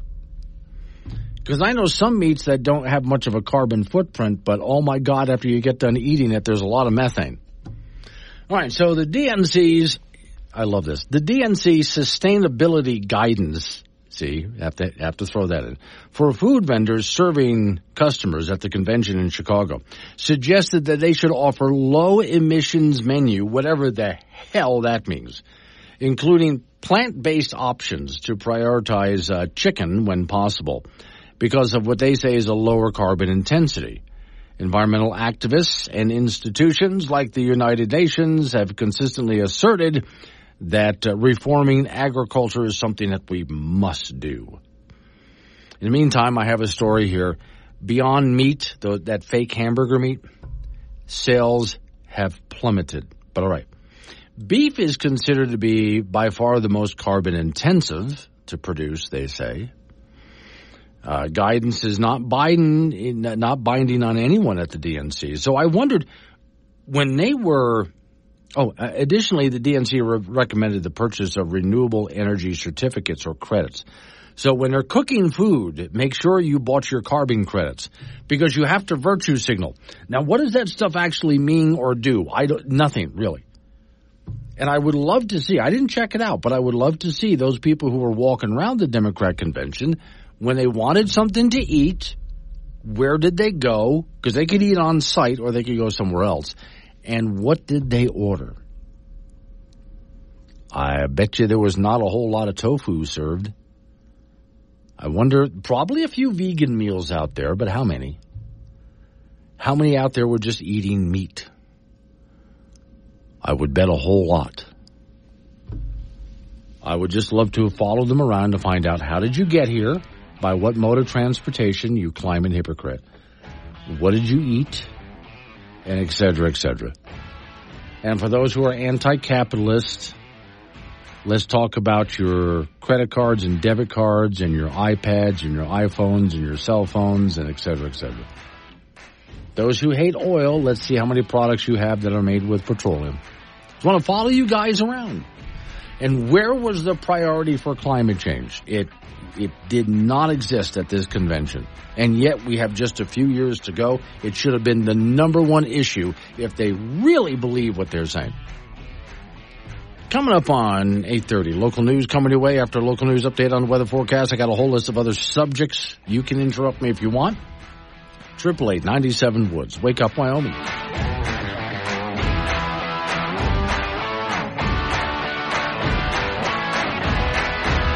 The only show broadcasting from a bunker under Devil's Tower. Hey, it's cold down here. Wake Up Wyoming with Glenn Woods, 6 a.m. weekdays on AM 1030 and FM 95.1. That's 888-97 WOODS. Okay, Supreme Court of the United States just ruled on an Arizona law, and this is a big deal. U.S. Supreme Court ruled yesterday that a new Arizona law, which requires individuals to provide proof of citizenship in order to register to vote, can go into effect immediately. Wow, that's huge. Republican National Committee is celebrating the decision as a win, the story says, for voter integrity mainly. And they talk about why this is a major victory, while Democrats work to undermine basic election safeguards to make it easier for non-citizens to vote at the same time. Well, and there are places, in fact, there is I think it's a lawsuit right now. There's about, 20-some states that are pushing to have it so any state, and this is part of the case. The Supreme Court just ruled on it. This settles most of it. But they want to make sure that only U.S. citizens can vote anywhere. In other words, if you're not, you can't, not even in local elections, which there are some cities out there where in local elections, non-citizens are allowed to vote. Just a few places where that can happen. My thought is, well, and we're told they're only going to vote on local things. I don't think so. Any ballot could be handed to them. And yeah, there's a push out there from the Democrats to make it so people who are in the country illegally can be legalized so they can go ahead and get a Social Security number and be allowed to vote. Which once again shows me why Democrats want so many people in from other countries. They need a new voting base. That's why I've been saying for many years, if the people entering this country illegally were going to vote Republican, it would be the Democrats out there right now. They would be out there building a wall. Now, I played this yesterday, but I got to play it again. So this guy was really clever. He was outside the Democrat convention, and he found somebody who was in this country illegally, and he said, how would you like to come with me to the Democrat convention right over there? And I'm going to get you in so you can go thank them personally. The reason we have an open border is because of the Democrats. And you can go thank them personally. Do you think they let him in? Hey, Steve Cortez here on the west side of Chicago, Democratic National Convention at United Center. The Democrats, of course, want open borders and want an endless stream of illegal migrants pouring into the United States. This is my new acquaintance, Edwin. Edwin is from Venezuela. And we're going to take Edwin into the DNC so that he can meet the Democrats who want open borders. He should meet his new friends, hear the speakers, and learn about the Democratic Party. So, Edwin, let's head in, shall we? This is Edwin from Venezuela, migrant, invited in by the Democratic Party. He'd like to come into the Democratic Convention. Yep, you have to go to Jackson. Yep. Wait, you mean he needs credentials and permission to come in? Yes. To get past the wall? Yeah. Oh, it's like a border wall in a way, huh? Yeah. You have to have ID. Credentials. You can Okay, to come to the United States? No. Not to come to the United States, okay, but to come to the Democratic Convention. Okay, you believe in security. You believe in securing a boundary. Edwin can't come in. I commend you on guarding this border. You're doing it very effectively, folks. We would like to get some credentials for Edwin. Come on, Edwin. Edwin is from Venezuela. Has anyone filled out an application? So you have to, there's a process in the application. He didn't have that at the border. Just to be clear, we have been ejected from the DNC credentialing office because we're not permitted to be here. We don't have permission. We didn't go through the application process. It seems like the United States would use similar rules about crossing the U.S. border. DNC doesn't believe in that, but they do believe in it for their own convention. Okay, so that helps out. The U.S. Supreme Court decision does help out even our own Wyoming Secretary of State Chuck Gray, what he's been trying to do. But, Wyoming, though, doesn't have any laws. In fact, I remember I was sitting in Chuck Gray's office there at the Capitol. We were talking about this to make sure that people were legally here in the United States, were citizens of not just the United States, but residents of Wyoming, in order to be able to register to vote. And he was the LSO, Legislative Services Office, the bureaucrats, let him know Wyoming doesn't have any such law to do that. So that became an issue, which is not really a huge issue in Wyoming because, as far as I know right now, everybody here that's registered to vote is not just a citizen of this country, but also a resident of the state of Wyoming. But we want to make sure that that's the case. So that Supreme Court decision is a huge one, and thanks to the guy who went to the Democrat convention trying to get this guy, look, why wouldn't you let him in? He needs credentials to get into the Democrat convention, which, by the way, had a big wall around it, a big gate around it. But we can't have that around our country. Very interesting to me how this works, and I love pointing out the levels of hypocrisy at conventions like that. To me, I think one of the most important things that we do is ask people to put their money where their mouth is. I can forgive hypocrisy because we all do it accidentally on occasion. We find ourselves doing something and somebody might point out, but didn't you say, don't you believe, oh my God, you're right, why am I doing this? We've all made the mistake and found ourselves being hypocritical in one way or another. But then there's those people who are openly hypocritical, and a lot of it has to do with self-denial. They're hypocritical, but they convince themselves that they're not being hypocritical. And sometimes hypocrisy is just, and I mean this as I'm going to say it, pure evil. They are intentionally being hypocritical and hoping that you don't notice, and don't you dare call it out.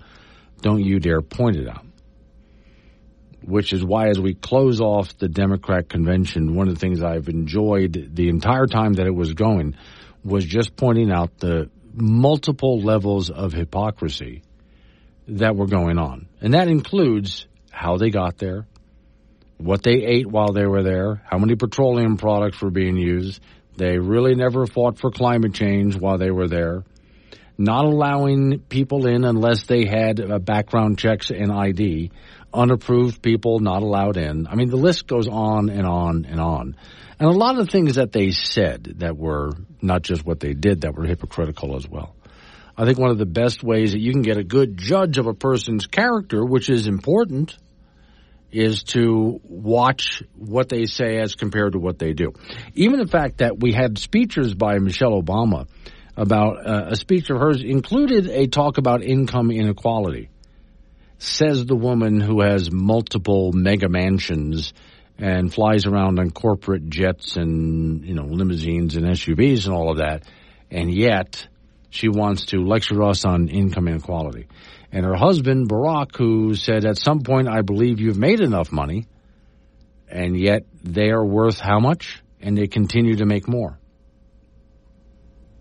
So again, I think one of the best ways to discern someone's character is to listen to what they say and what they demand of other people, and then how they really live themselves. And so to me, one of the big lessons of the whole convention that just ended was watching the difference between the two, and we already knew what the answer was going to be. But I think if anything, if you have a conversation with your friends about who to vote for, that is something to point out. The difference between what people say, what they say they believe, and how they really act. Do they honestly believe what they are saying? Or do they just want you to react to what they're saying? Which is wholly different. They don't have to do it, but you do. 8:45, Wake Up Wyoming. And we're back. Sorry, we were busy tricking pescatarians into eating Rocky Mountain oysters. Wake Up Wyoming with Glenn Woods. 8:48's the time. It's Wake Up Wyoming. Frank Gambino's on the phone, but he's also on the run, and so are you already heading to Lander? Lander, I'm at the Waltman rest stop. Oh, you've made it that far already. Yeah, some old lady gave me the evil eye, and she had Florida plates on. Oh, okay. So apparently you're going to be murdered by a little old lady from Florida is what you're telling us. Yeah, she went by me really slow going, who are you? Okay. Well, who are you? Are you going to compete in this golf tournament? No, this is a high school golf tournament. Oh, I just heard you were going to a golf tournament. I thought it was something you were going to be in. No. Okay, I don't. I'm not allowed to compete in tournaments like that. It's very embarrassing. Well, I was about to say, see, my next phrase was, if you said you were going to compete in it, I was going to say, then don't suck, because our reputation is on the line. Okay. So, but I suck every time, though, so there's at least I'm consistent. Yeah, okay. All right, so more signs for you, Frank. Okay. No soliciting unless you're the pizza guy. Yes, exactly. Okay, good, okay. This is in front of a paddock area where there's horses. Horses lay down, do not call 911. And some people don't know that. Horses do lay down and relax. It's okay. But why would you call 911 for a horse? Yeah. Laying down, taking a nap. I don't know. They think something's wrong with the horse. Okay, so someone put a sign up on someone's front door, a neighbor, do something about the dandelions in your lawn. In which case, the guy did. He put up a sign on his lawn that said, free dandelions. See? I think that's the perfect solution. Yeah, I mean, if one person has dandelions, yes, everybody needs them. This one I like. Please do not throw stones at this sign. And all around the sign, there's rocks where people picked up and threw them at the sign. Okay. Here's a sign that says no signs on this fence. I like that one. Yeah. If you insist on jogging by my house, please put on decent clothing. My children do not need to see your obscene anatomy. That's great. So apparently somebody's got a problem with whoever's been jogging by and what they've been wearing. Public decency is important, you know. Well, I would say just keep the kids out of the way and let me know when they're going by. I'd like to see this, frankly. All right. Junior college athletics, the Casper College volleyball team will start the season at the McCook, Nebraska tournament today. They'll meet Otero, Colorado in the first game. The T-Birds are the defending Region 9 champions from a year ago. The Casper College men's soccer team will host Utah State Eastern at 2:30 at the Moraine Field. The LCCC volleyball team out of Cheyenne, they'll be in the Emma Cook tournament as well, and they will start things off with North Platte, Nebraska today. Their men's soccer team will be in Garden City, Kansas tomorrow, and the LCCC women's soccer team will be playing at Salt Lake City tomorrow. High school tennis, both Cheyenne South and Sheridan and Casper today to meet Kelly Walsh and the Trona, and then Kelly Walsh and the Trona will hit the road tomorrow to meet Cheyenne East and Cheyenne Central. In high school golf, Lander, Pinedale, Sundance, and Wheatland will have tournaments today. In Major League Baseball, the Colorado Rockies lost to Washington 8-3. Brenton Doyle and Jacob Stallings homered for the Colorado Rockies, but they are 47-81. And they will be in New York today to take on the Yankees. In college football, the Wyoming Cowboys working away and now almost entirely focused on their opening day opponent. That'll be Arizona State a week from tomorrow in Tempe. Cowboys are 6.5-point underdogs in the game. And in first games of the season, you really never know. Arizona State's got to replace a lot of people. The Cowboys have a lot of returning starters, but that first game, you just really don't know. So it should be an interesting game, and they'll be a week from tomorrow down in Arizona. In the NFL, the Denver Broncos will host the Arizona Cardinals in a preseason game at 2:30 on Sunday. Bo Nix was named their starting quarterback. That'd be the first rookie as the starting QB for the Broncos since John Elway in 1983. And Laramie's Frank Crum on the offensive line for the Broncos. He's getting some snaps. And can he make the 53-man roster? I wouldn't put anything by that guy. He was an undrafted free agent and a superb athlete, so that's one player to keep an eye on when you're watching the Denver Broncos on TV, and that's it in sports. Okay, so I hadn't got a chance to ask you. I asked Dave this last week, but so how do you think that the Cowboys are looking? Is UW going to be ready this time around? I think they're going to win more games than they lose. Okay. Sometimes people are like, they're only going to win 6 games. Yeah. I think they're going to win more than 6. Okay. There's some teams I think they don't have. Obviously, Boise State, they can't handle them. But they should be able to handle some of these other teams and say, you know what, we're not bad. We got all these returning starters. Yes. Play to your ability or play to your experience level. Well, I was asking that because a lot has changed. So. New coach, new quarterback, a lot of new folks there. All right. Drive careful, Frank. Watch out for those Florida old ladies. Coming up on some local business we got to take care of. We're going to roll into news time after that. National local update on the weather forecast. You and I get back into it. Oh, my sister says, tell Frank maybe that Florida old lady was your sister. Really? Are you in town, sister dear? And you didn't call. Coming up on some local business, news time, weather forecast. We'll talk more about the fires next hour and other news. It's Wake Up Wyoming.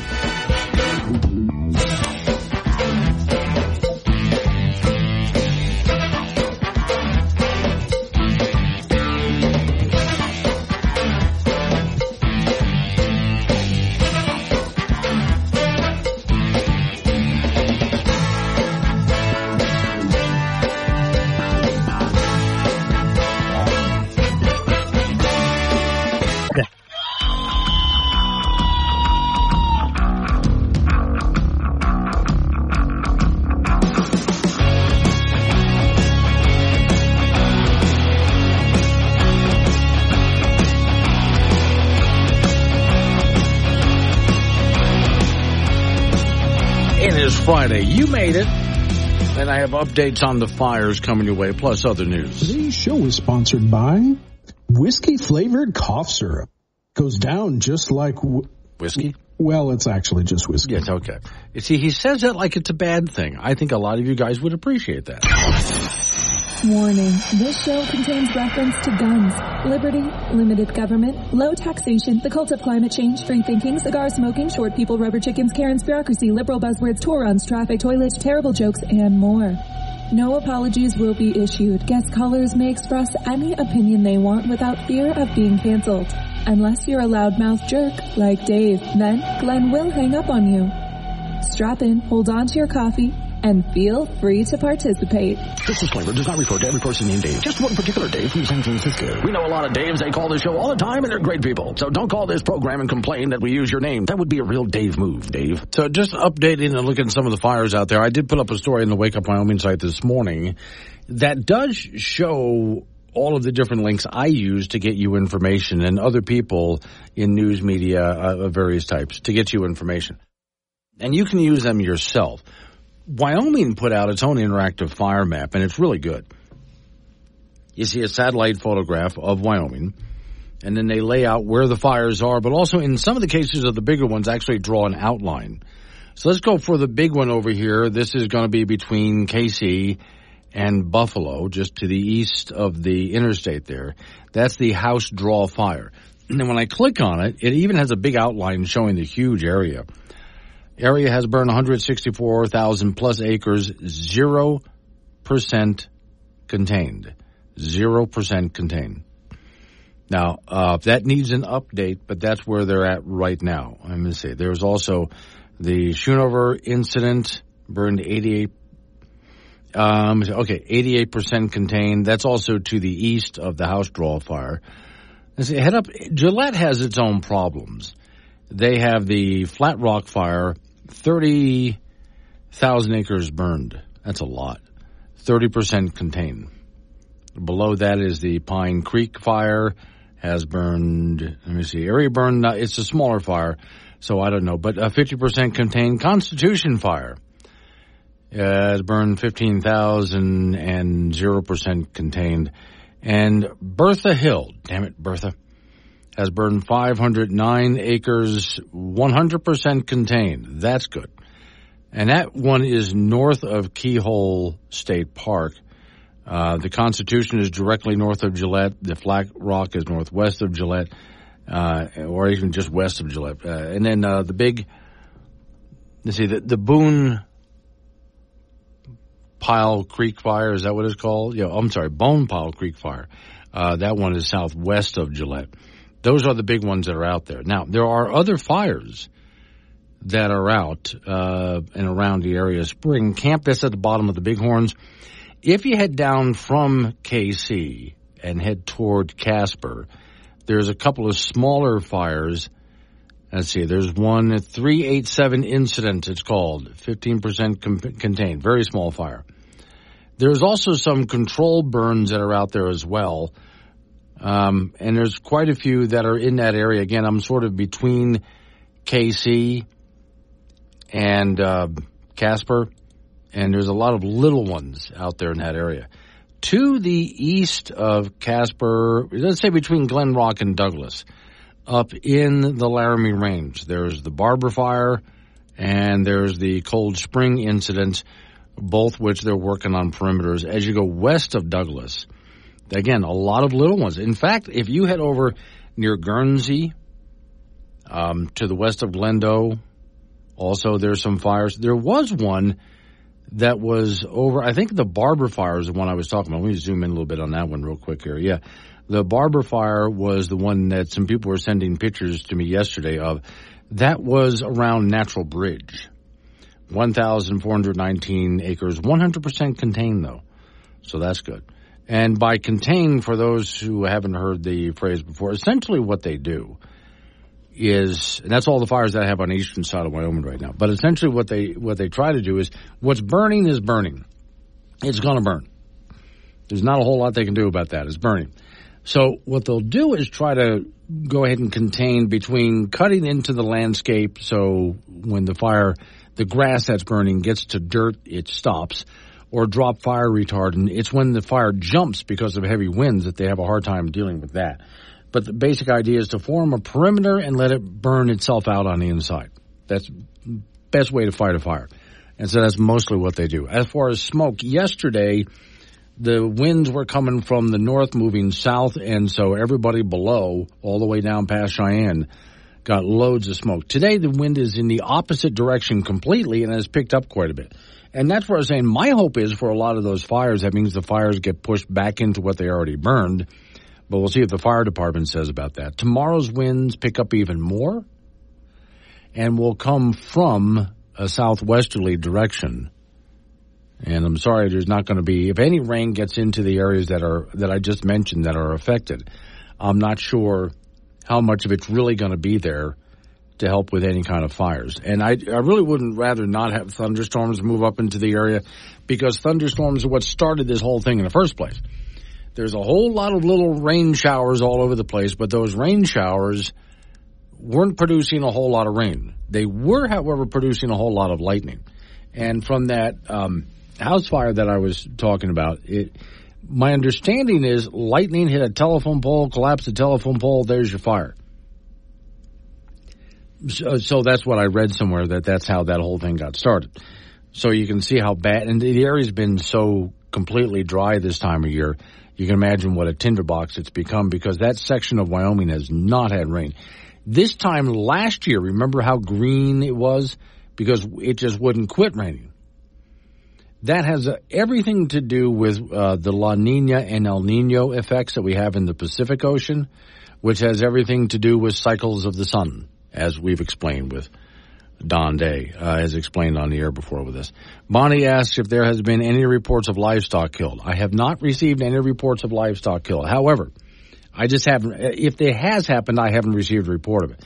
However, I have heard about pronghorn and other such animals that just got trapped and had nowhere to run. So people have gone out there and found pronghorn and other such animals in the area that had nowhere to go and got burned up, which is a horrible way to go.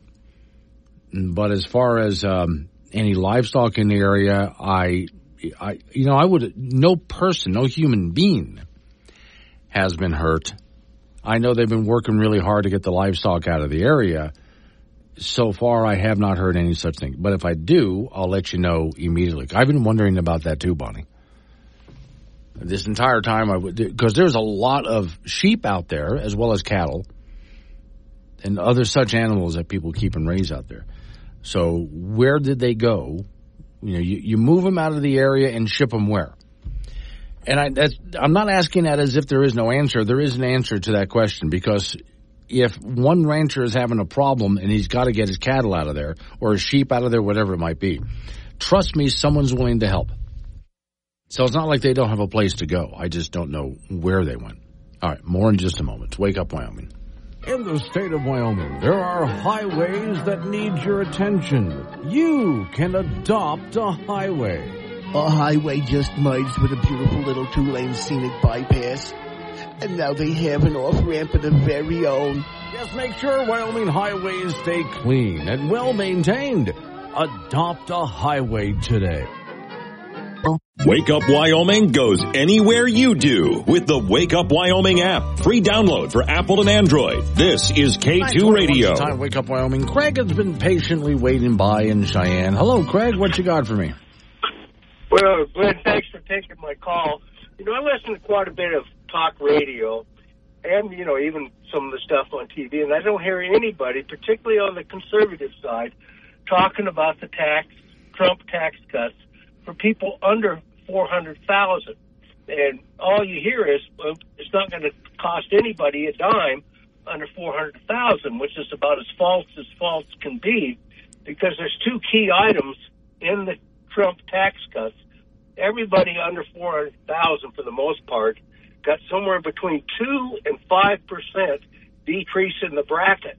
So when you take your adjusted gross income and you go to the bracket, maybe you were in the 28% bracket, now you're in the 24. Mm-hmm. That's 4% of whatever you made. Right.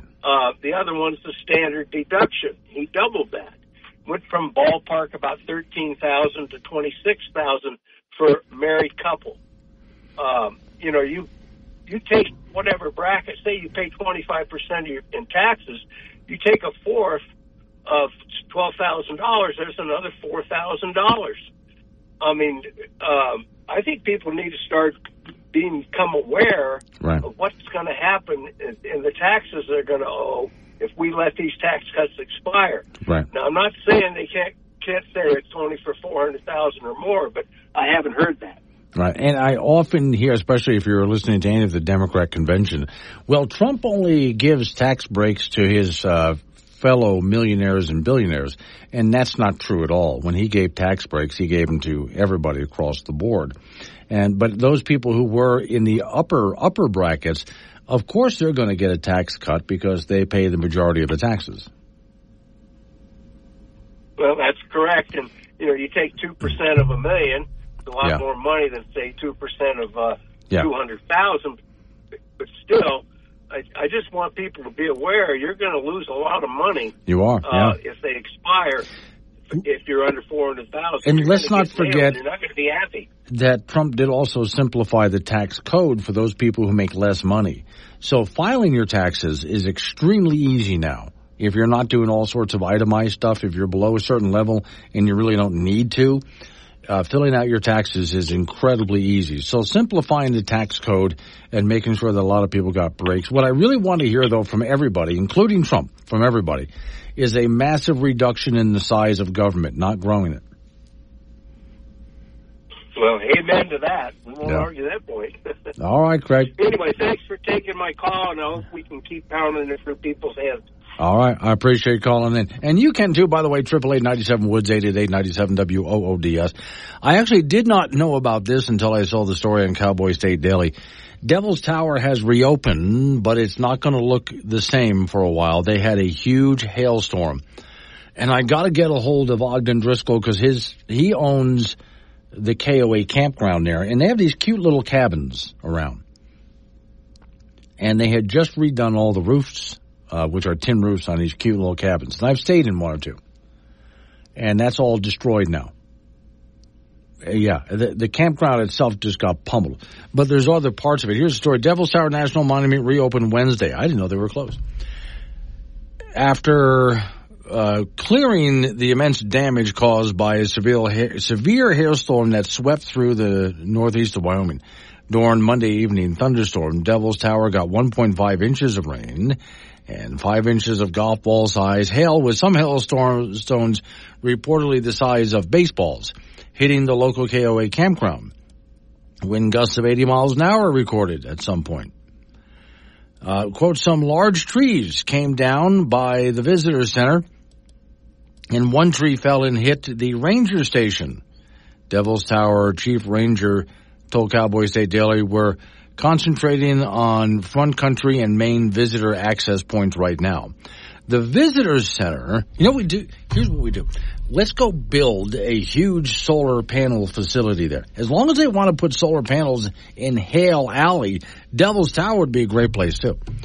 So the impacts of the storm are evident throughout the region. Some locals are already saying it'll never be the same, but it's still business as usual in the shadow of America's first monument, Devil's Tower. Then it talks about total losses, things like that. And wow, it's pretty bad. They had a lot of cottonwoods in the area that came down. I mean, it was, see, I'm looking at some pictures here that came with, they have a few pictures with it. Yeah, it was pretty bad. There's been a lot of cleanup. And again, until that story popped up, I didn't know anything about that, but that happened on Monday when they had the big hailstorm there. All right. Real quick, let's go to California. This is a horrible idea. I'm going to let this play for you for a little bit.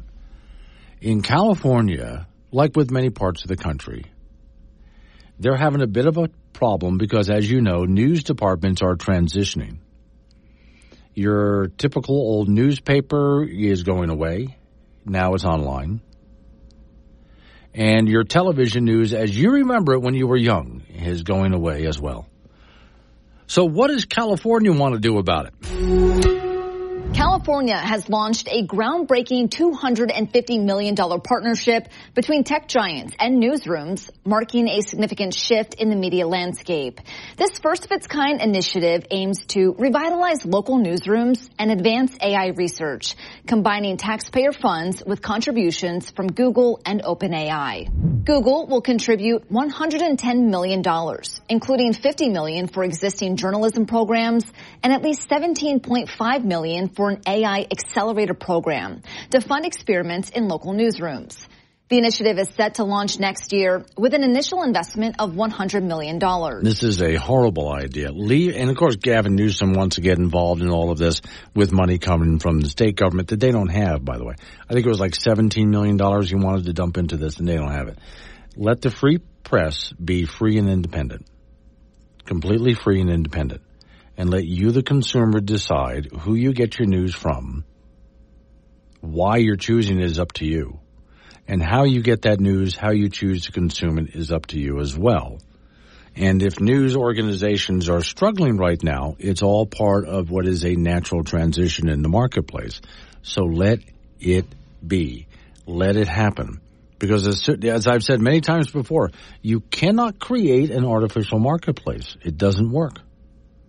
So as they try to artificially pump money into news departments, also, and let's start working with artificial intelligence too. How do you think that's going to work out? And it really won't. So this is how they want to revitalize struggling news agencies in California. Some of the biggest legacy newspapers and television stations in California are having problems right now. And they're laying off large amounts of staff. So this is not the right way to handle it. Coming up on 9:30, local news coming away after a local news update on the weather forecast, and you and I get back into it. 888-97 Woods the phone number. That's 888-97-WOODS. I know I'm jumping all over the place on topics, but this is house cleaning, trying to get rid of as much as I can before we get into the weekend. That way you can enjoy the weekend and not have to worry about this stuff anymore. Just get out there and have a good time if you're able to do that. Let's wake up Wyoming.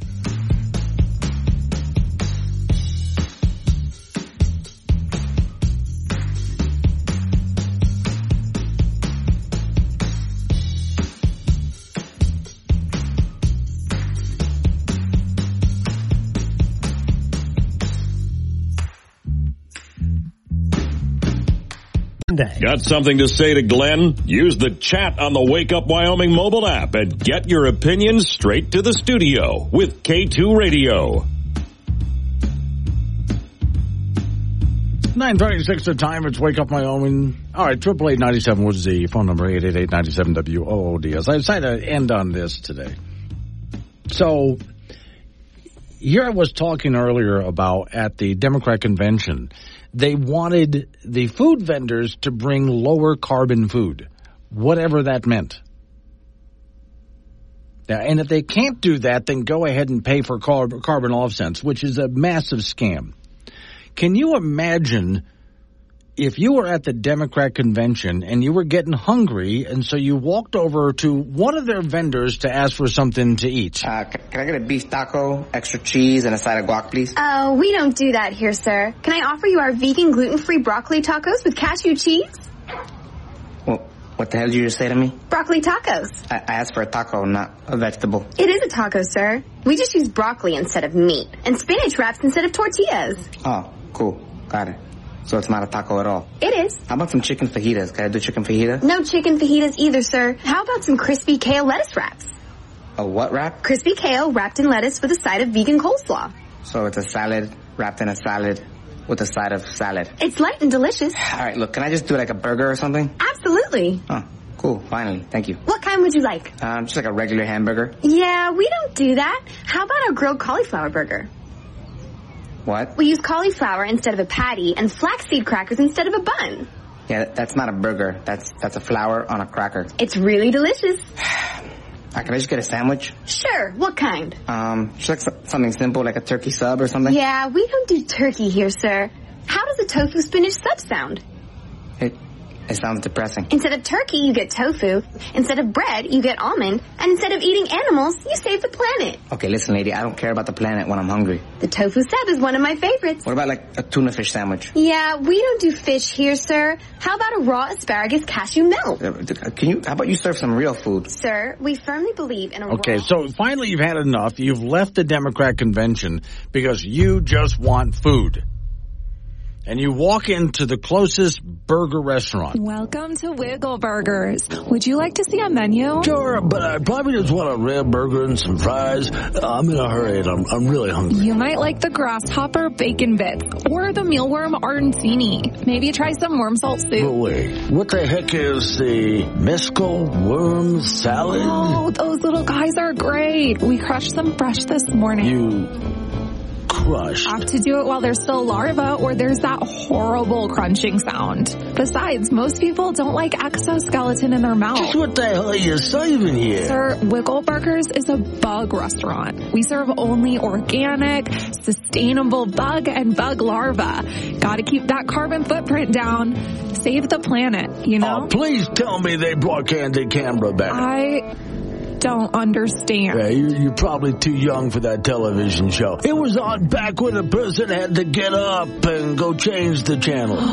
So you remember when the world was in black and white? Well, most things were black and white back then. I have no idea what the hell is going on now. Look, I'm in a rush. Just give me a bowl of cereal. That should be safe enough. Mealworm puffs okay? Do you want nut milk or freshly squeezed cicada larvae? You don't just have cow's milk. That's disgusting. You know, if you keep grossing people out like this, you'll kill everybody's appetite and starve the human race. Guaranteed population control? That sounds perfect. To be honest with me, do you really eat this stuff? Oh, come on now. If you advocate for this stuff, you don't actually have to do it. No, but the rest of us better, or else. Damn straight. Can you imagine living a life where you're not allowed to, you're hungry, you can't just go eat what your body's calling for. Instead, you've got to eat in a way that virtue signals to everybody, or you feel guilty about it. Tired of chicken and fish for dinner every single night? Looking for something different to feed the family? Well, don't worry. Now it's okay to eat bald eagle and whale. New from Sustainable Foods. Yes, fresh kills. From wind turbines out west in places like Wyoming to fresh whale kills off the Massachusetts coast. Our wind turbines kill these animals quickly and humanely. Yes, unlike clubbing a baby seal, these animals never knew what hit them. And because it's green energy, it's good for the planet and sustainable. Yes, eating bald eagle used to be illegal. And our motto used to be, save the whales. But now, screw them. What could be better on the 4th of July than freshly roasted bald eagle, killed by an American wind turbine from Wyoming? And remember that big push to keep dolphins from getting caught up in tuna nets? Well, that's not okay. But whale kill from wind turbines, now that's green. Find sustainable alternate foods in your grocery store. There's plenty of room to put it in there since that fake meat and vegan food didn't work out. Yeah, I just don't think I'd be able to handle it, if I were to go to a convention like that and I start feeling hungry. When I'm hungry, I just kind of listen to what my body's saying. Hey, if I need a salad, it's because I heard my body saying, you got to get some roughage in, you got to get some greens, you got to get your veggies in there. And I like a good salad now and then. But there's other times my body's saying, you need raw red meat. So go get see that cow over there? Just bum tackle them and have at it. And I just don't think anyone at the Democrat convention will admit out loud that they understand that. They understand it. They get it. They just can't say that they get it. 942, Wake Up Wyoming. Wake Up Wyoming with Glenn Woods on K2 Radio. Join the conversation at 888-97-WOODS.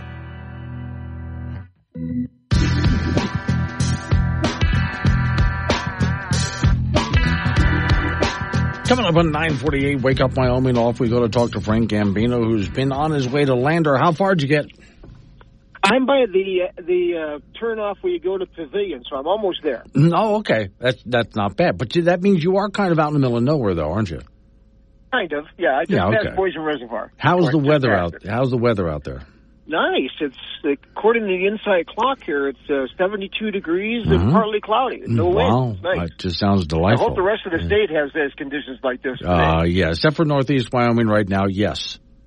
Yeah. Okay. So some more signs for you. To the thief who took my antidepressants, I hope you're happy. Yeah. See, that's a good one. I like that one. And I would say give them back, please. Yeah. Police toilet stolen. Cops have nothing to go on. That's an old joke, but I like it. Okay. Boy. How about this one? America is the best country in the nation. It is. Okay. Can't, okay. Welcome to, it looks like OLL, ool. No, pool. Notice there is no P in it. Keep it that way. Thank you. No one ever invited me to play Candy Crush before. I have no idea what that's all about. Oh, it's an internet game. Don't go there, please. Don't. Put our junk in your trunk. Yard sale. There you go. Yeah, that's good. This is nice. Another yard sale. Take my ex's stuff. For free. Yeah, that's not bad. Yeah. Let's see. Welcome to Over the Hillville. Memory Lane Detour. Oh, so it's an old folks' home. Yes. Let's see. We have video. This is video cameras outside somebody's home. We have video. We know where you live. If you don't pick up after your dog, we will send our grandson to poop on your lawn. He'll show them. Yes. Okay. That works for me. Here's a picture of a cat. It says, please do not drop your cigarette butts on the ground. The cat crawls out at night to smoke them, and we're trying to get him to quit. Cats are pretty smart, though. They'll light them and everything. Yeah. And that will show you a clever way to tell people to quit dropping cigarette butts on your lawn, anyway. Right, yeah. Yes, okay. Oh, here's one. Here's a house for sale by someone from RE/MAX, and they hung a sign underneath it that says, not haunted. Now, I have a theory. If you have to tell people that the house is not haunted, the house is haunted. Isn't that why the sign is there? It's kind of like like a clue kind of a thing? Yeah, I would think, yeah. If you have to tell me that, notice, no smoking. If we see smoke around, we'll assume you're on fire and drench you in water. Okay. Well, go ahead. Ladies are going to love this one. A yard sign says, my husband is for sale. How much? Well, did you need one? No, not really. No, okay. No, not at all, I didn't think so. Okay. Let's see. I'm trying to play this thing, but it's not working. Go with sports. All righty. In college football, the Wyoming Cowboys working hard, getting ready for their season opening game, which will be a week from tomorrow in Tempe to meet Arizona State. And the Cowboys have been focusing on ASU extensively now. And the Cowboys are also 6.5-point underdogs in the game. And Arizona State has a lot of folks to replace. And the Cowboys do have really enough returning starters to be super competitive here. So college football right around the corner. In the NFL, the Denver Broncos will host Arizona in a preseason game at 2:30 on Sunday afternoon. Bo Nix, the rookie, was named the starting quarterback. He was the first rookie since 1983 to be named the starter, and the last rookie to be named the starter back in '83 was John Elway. Laramie's Frank Crum on the offensive line for the Broncos has been getting some snaps. Question is now, can he make the 53-man roster? And I wouldn't put nothing by that guy. He was an undrafted free agent and a superb athlete. In junior college volleyball, Casper College will start the season this morning at the McCook, Nebraska tournament. They'll take on Otero, Colorado. They're the Region 9 champions from a year ago. And the Casper College men's soccer team will host Utah State Eastern at 2:30 at the Moraine Field. The LCCC volleyball team out of Cheyenne, they will be in that McCook tournament as well. They'll take on North Platte, Nebraska later on today. The men's soccer team, they'll be at Garden City, Kansas tomorrow, and the women's soccer team from El Trip, they will be in Salt Lake City tomorrow. In high school tennis, the Kelly Walsh and Natrona will host Cheyenne South and Sheridan today. Then the Kelly Walsh and Natrona hit the road for Cheyenne to meet Easton Central tomorrow. And in high school golf, Lander has a tournament today, Pinedale has a tournament today, Sundance with a scheduled tournament today, and Wheatland will finish their 2-day tournament today. And that's it in sports. So when you cover a golf tournament, do you put yourself in one nice position, or do you walk around the course? I walk all over the place. Sometimes they say go take a cart. I walk because I can walk across fairways and get behind kids and get really some really close shots.